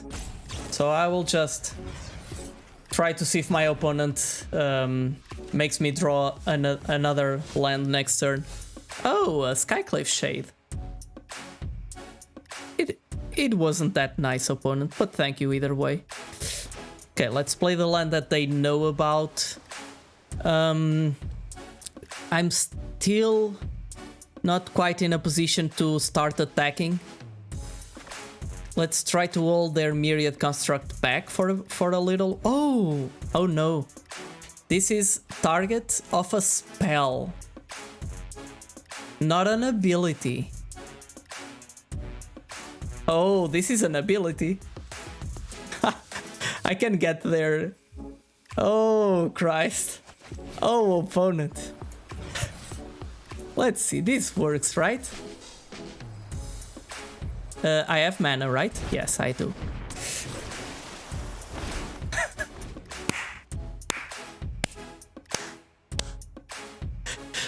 Okay. I'm already good. If I don't do anything else, I got their Myriad Construct. Oh, it's so good. Oh, Thieving Skydiver, you do so much. You do so much. Yeah, opponent, please make me draw lands or cards, I guess. 1, 2, 3, 4, 5, 6.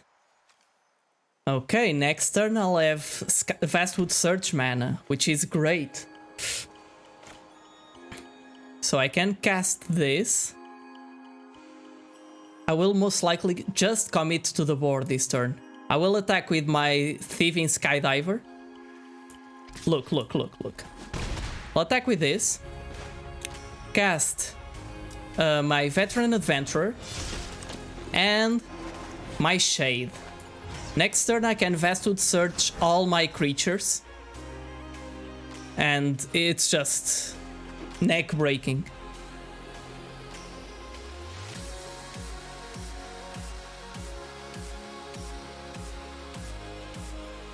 On each creature you control, so it won't target a specific creature, so that's good.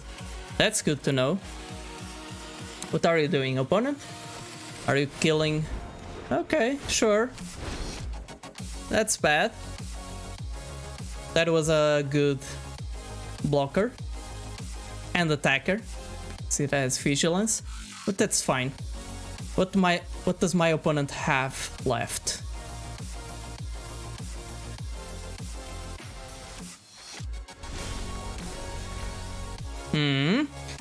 Risen Riptide. Should I wait for a little longer?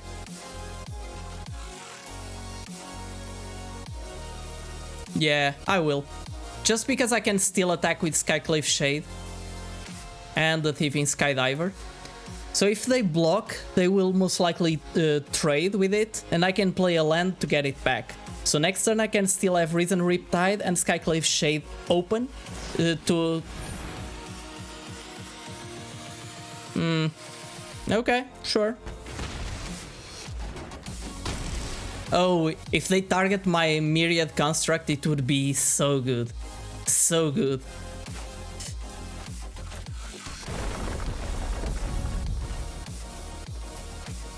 So... No. So this cost me... so 3, 4, 5, 5, 6, 7, 8 mana. 1, 2, 3, 4. 1, 2, 3, 4. So I want to cast both spells. Okay. 1, 2, 3, 4, 5 mana.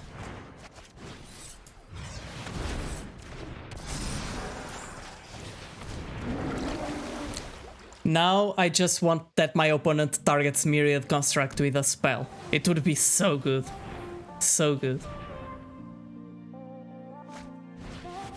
Oh no, you didn't do that. Come on, all the prisons, opponent. Jesus Christ.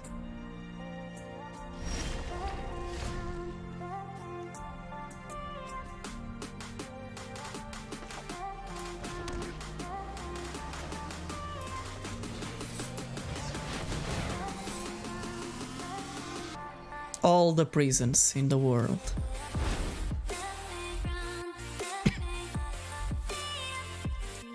Sure, whatever.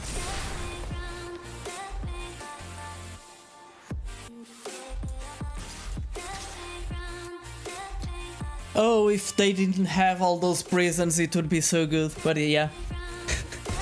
I guess my opponent also can do stuff. Spoils, okay. You gain some life. I'll kill one of your creatures next turn. Jwari Disruption isn't doing much. Okay. You're rebuilding, opponent.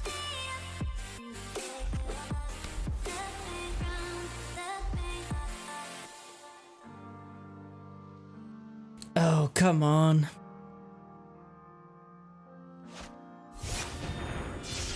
Oh, all the card drawing. They're trying to bury me on card advantage now. Highest converted mana cost, so I will kill a Tended Healer next turn. And I can still cast a Moss Pit Skeleton. Okay, cool. So let's do that before combat. Actually, both things, most likely. Let us see. Let's cast this Kicked.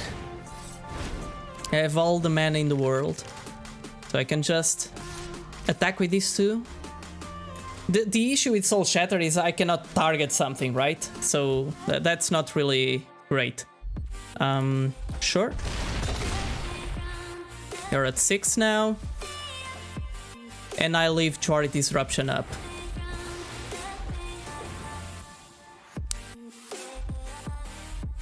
Oh, I have... But, yeah, the sky...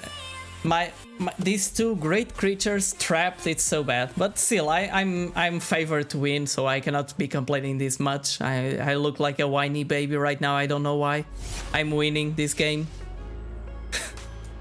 Whatever. Okay. You gain some life, sure.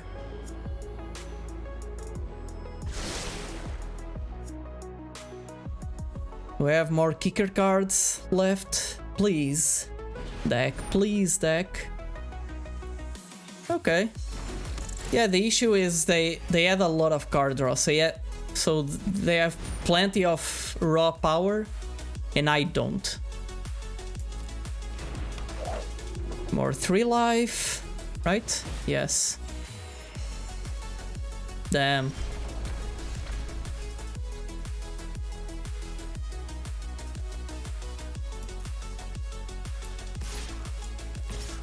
let's start the party. Okay. I'm happy to have a 2-for-1.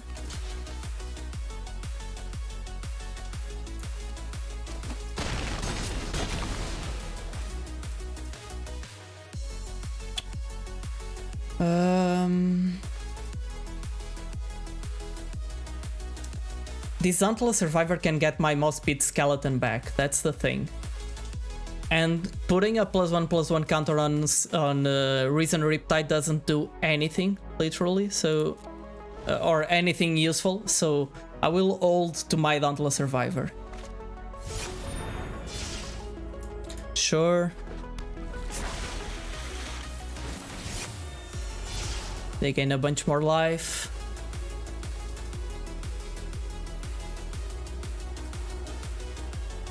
So now I might put a +1/+1 counter on the Reason Riptide.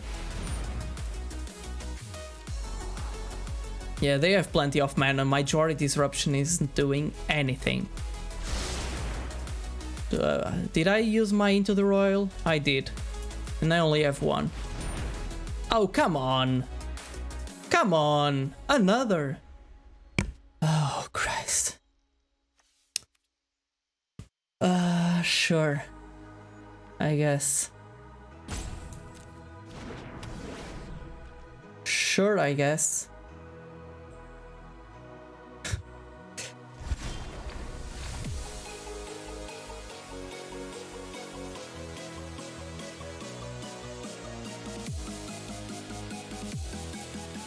Cannot attack, I cannot do anything with my creatures. My best creatures are all trapped right now.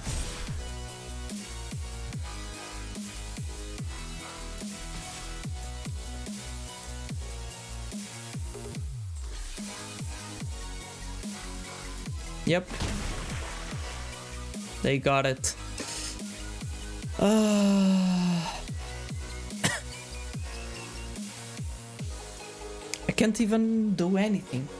Damn. My Into the Royal is gone.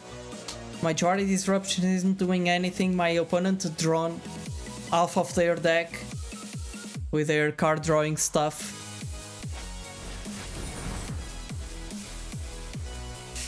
Sure. Kicked, of course.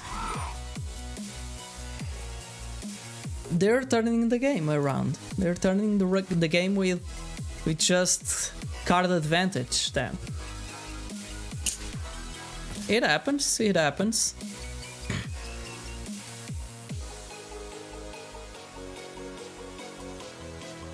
They're on the offensive now. Okay. And my turn. Old Mage is familiar.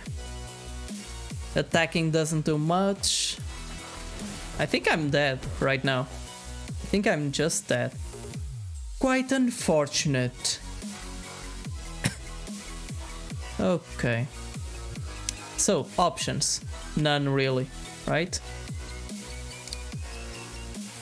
When this creature dies, I don't have sacrifice outlets for my side of the battlefield. Yep. If I had a way to kill my Skyclave Shade, I would have something to do.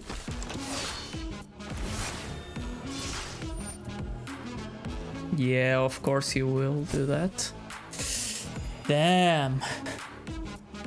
This is rough. This is rough. 7-8. Okay, I'm at 6 now. So, what will I draw now?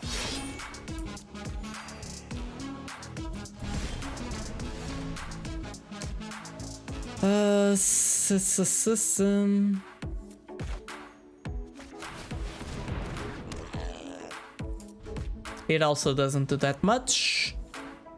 So I guess our journey is coming to an end, guys and gals.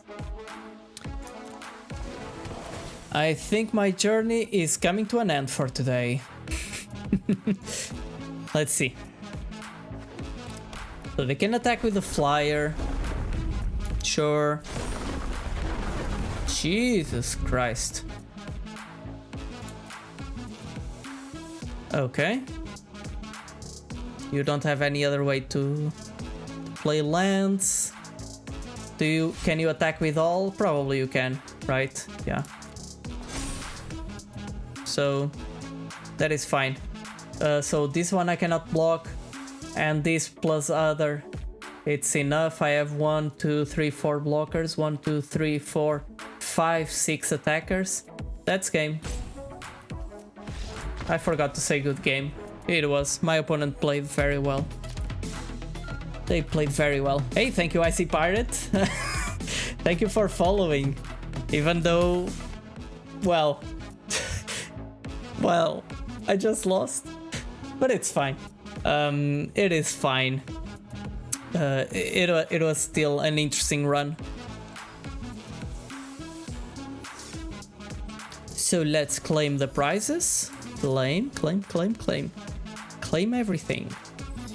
Okay.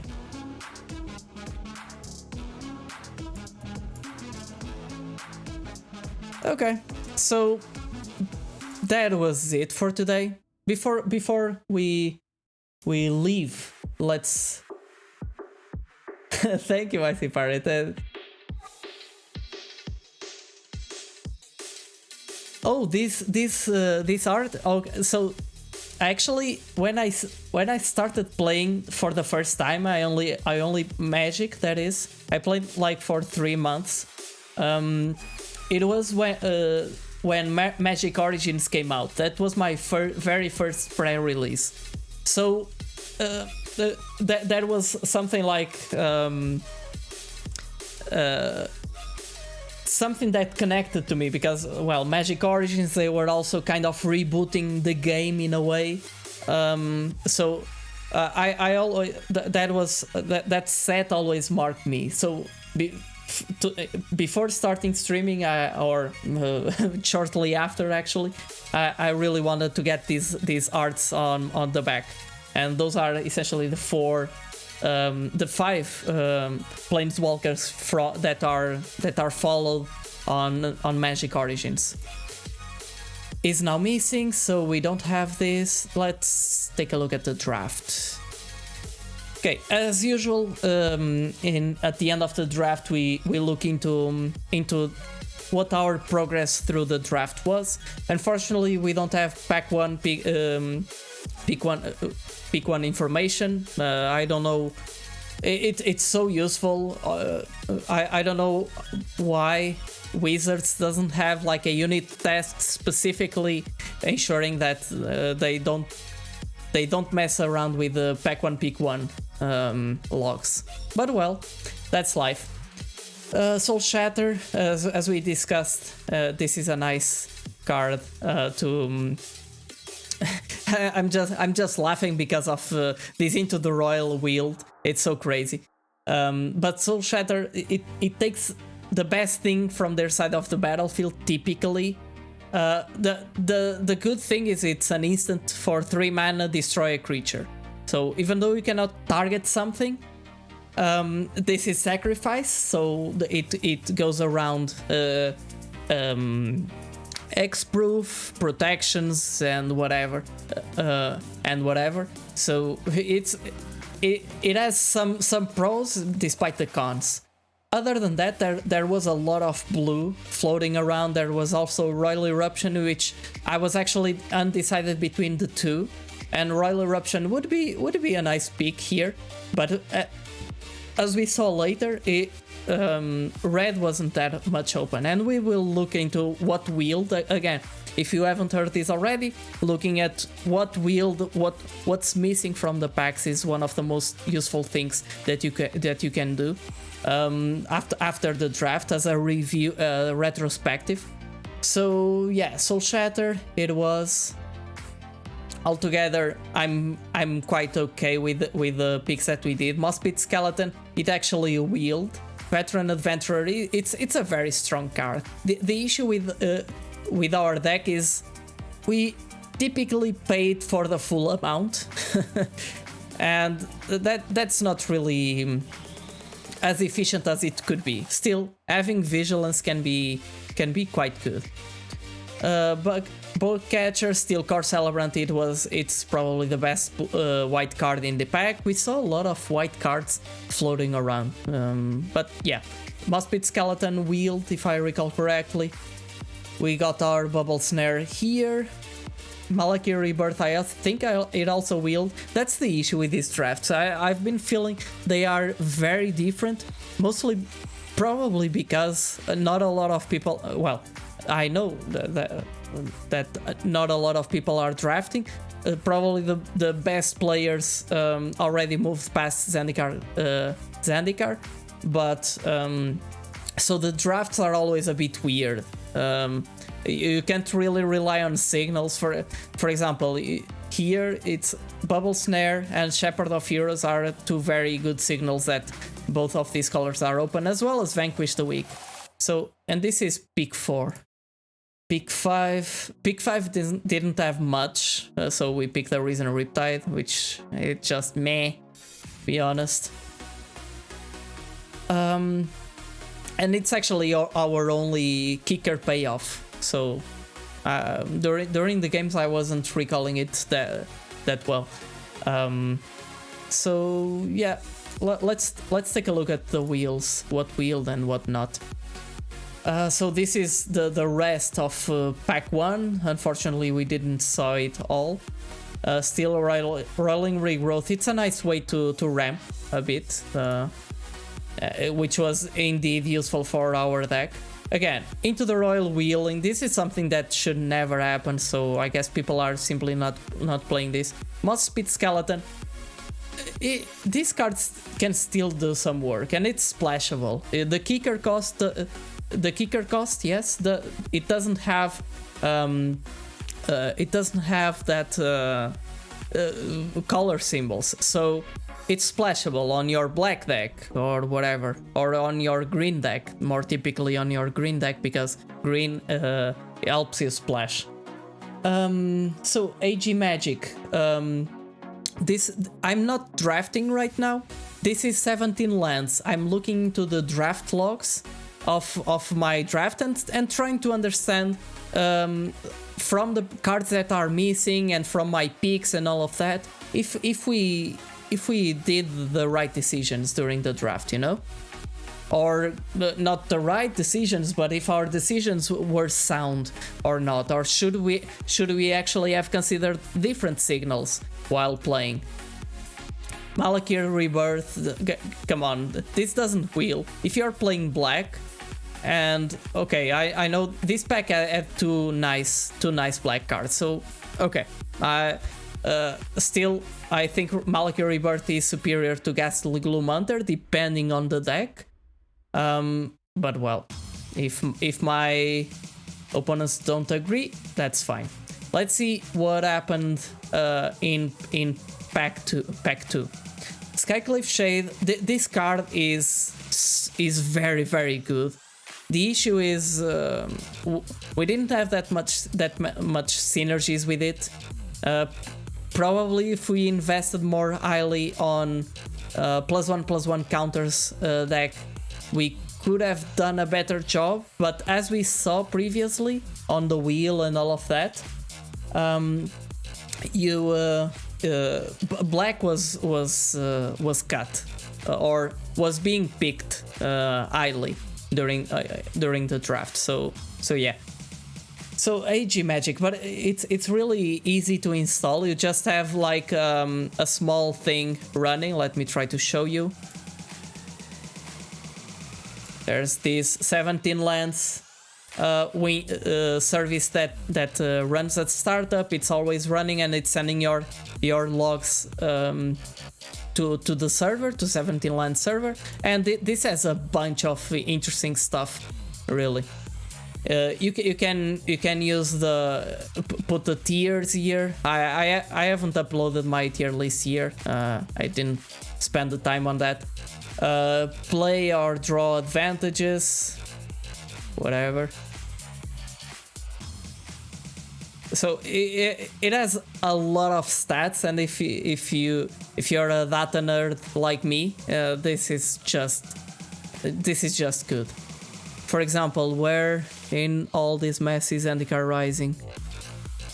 Why do we have Ikoria twice? Oh, Premier. Okay, they have different colors for it.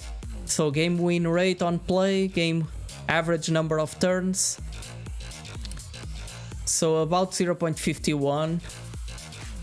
Average number of turns about 9. Okay, makes sense. M21 of course on lower end of the curve.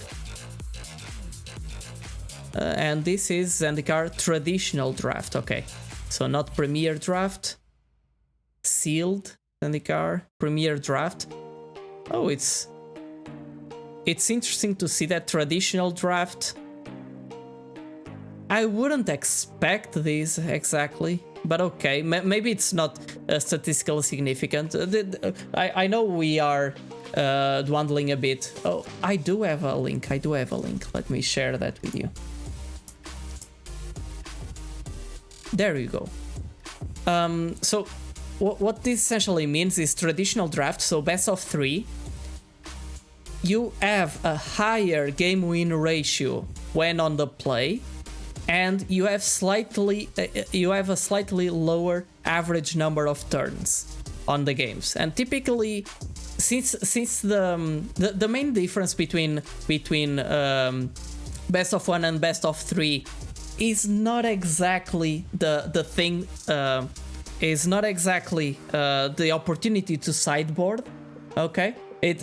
So the opportunity to sideboard typically in draft, the only thing that means is if you're a more consistent player, you're typically winning more full games than in best of 1, because you are less prone to or you're more prone to be able to adjust for the variance, okay?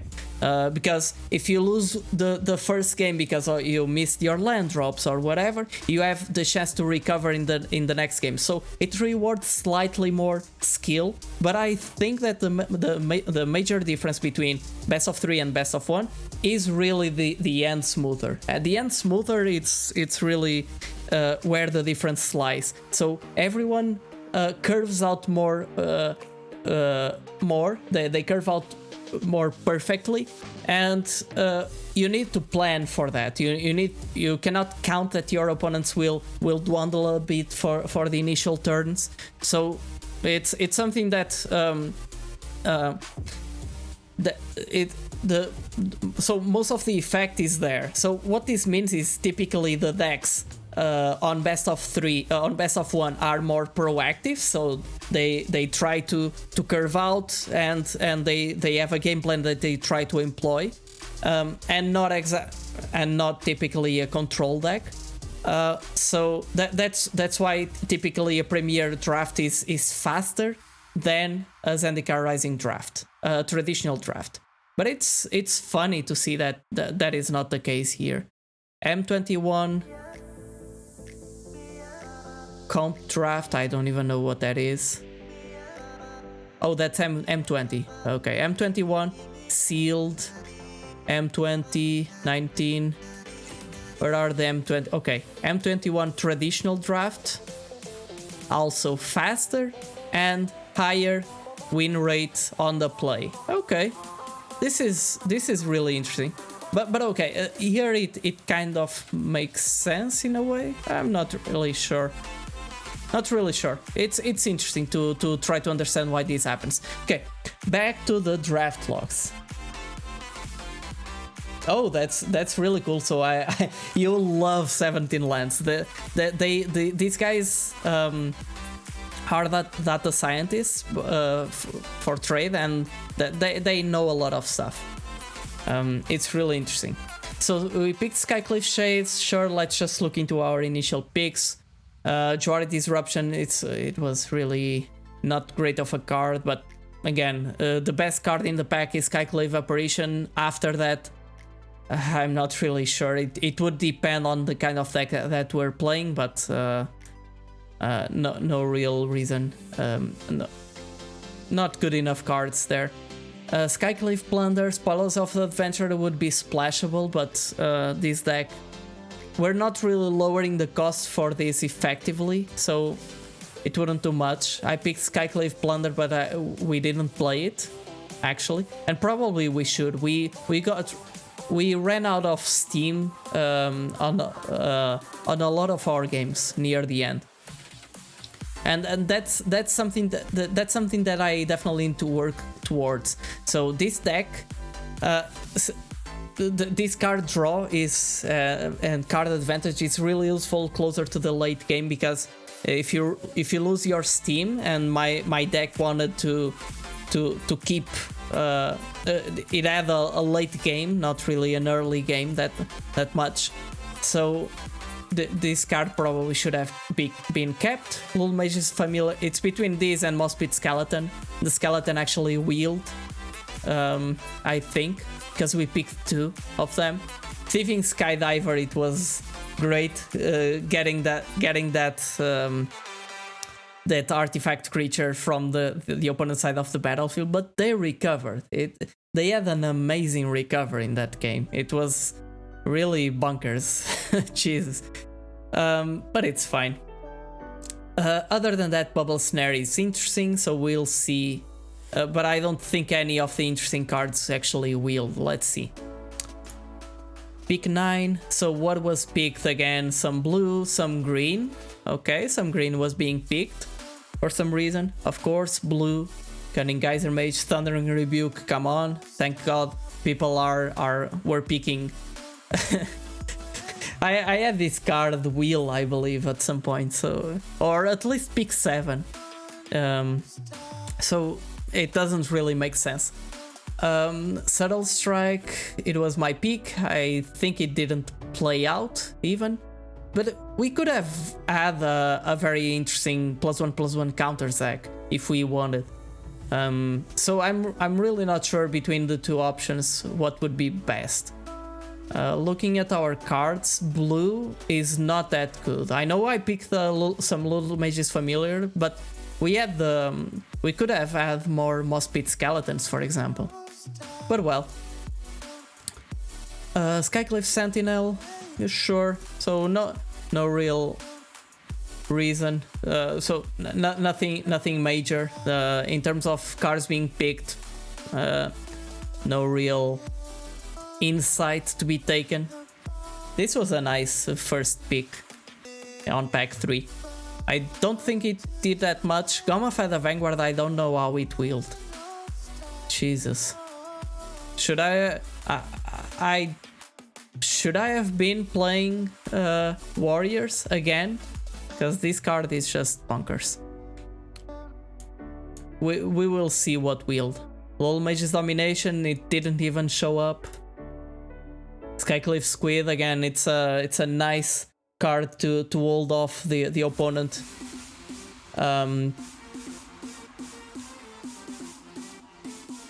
Thank you, AG Magic. No problem.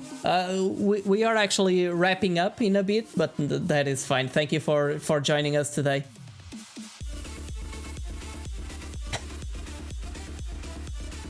Yeah, it is crazy, Partiziki, for sure. I don't know. And a Thundering Rebuke. Come on again.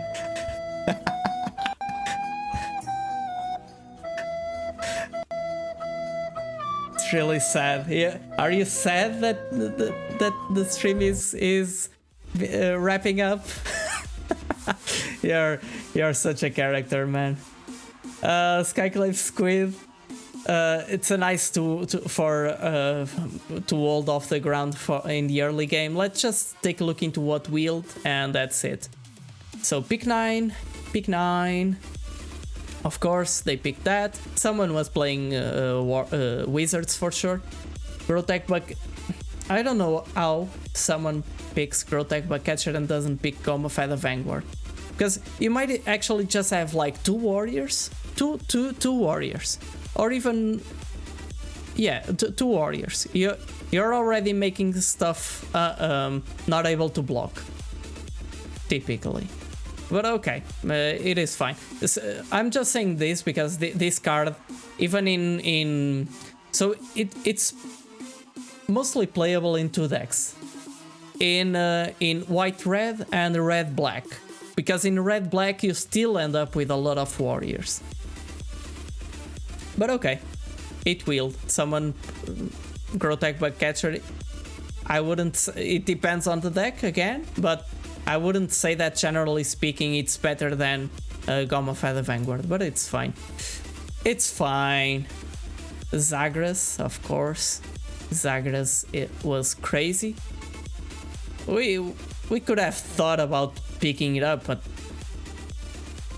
because it's a broken card, and we could try to splash it with just one red mana, but we were already splashing for other colors, for black itself, so splashing for both of the colors, it would be too much for us. Our mana wouldn't take it. Yeah, and the rest of the draft as expected, so I guess white was being taken, red of course. So I guess we found our place somewhat. It was a bit of a weird one, but still. Okay, so I hope you enjoyed it. I hope you had a fun time and you learned something. Today's draft was not the best ever, but it was still interesting. And Zendikar Rising. Zendikar Rising still has a lot to offer. Okay, so or at least for me, okay, because I don't draft like 100 times or something. Unfortunately, I don't have more time to do that. And today we also had an interesting discussion before the draft, and I hope to have more of those on next occasions, on next streams. Okay, so once again, thank you for joining the streams. Thank you for keeping up. Thank you for supporting. And as always, you can find me elsewhere while I'm not streaming. So make sure to follow the links. And that's it. Yeah, Mitch, I will. I'll have like a day in which I'm just live coaching on Twitch. That will be my new thing. Just kidding. I really like to discuss that kind of stuff because it can truly have an impact on many people. That's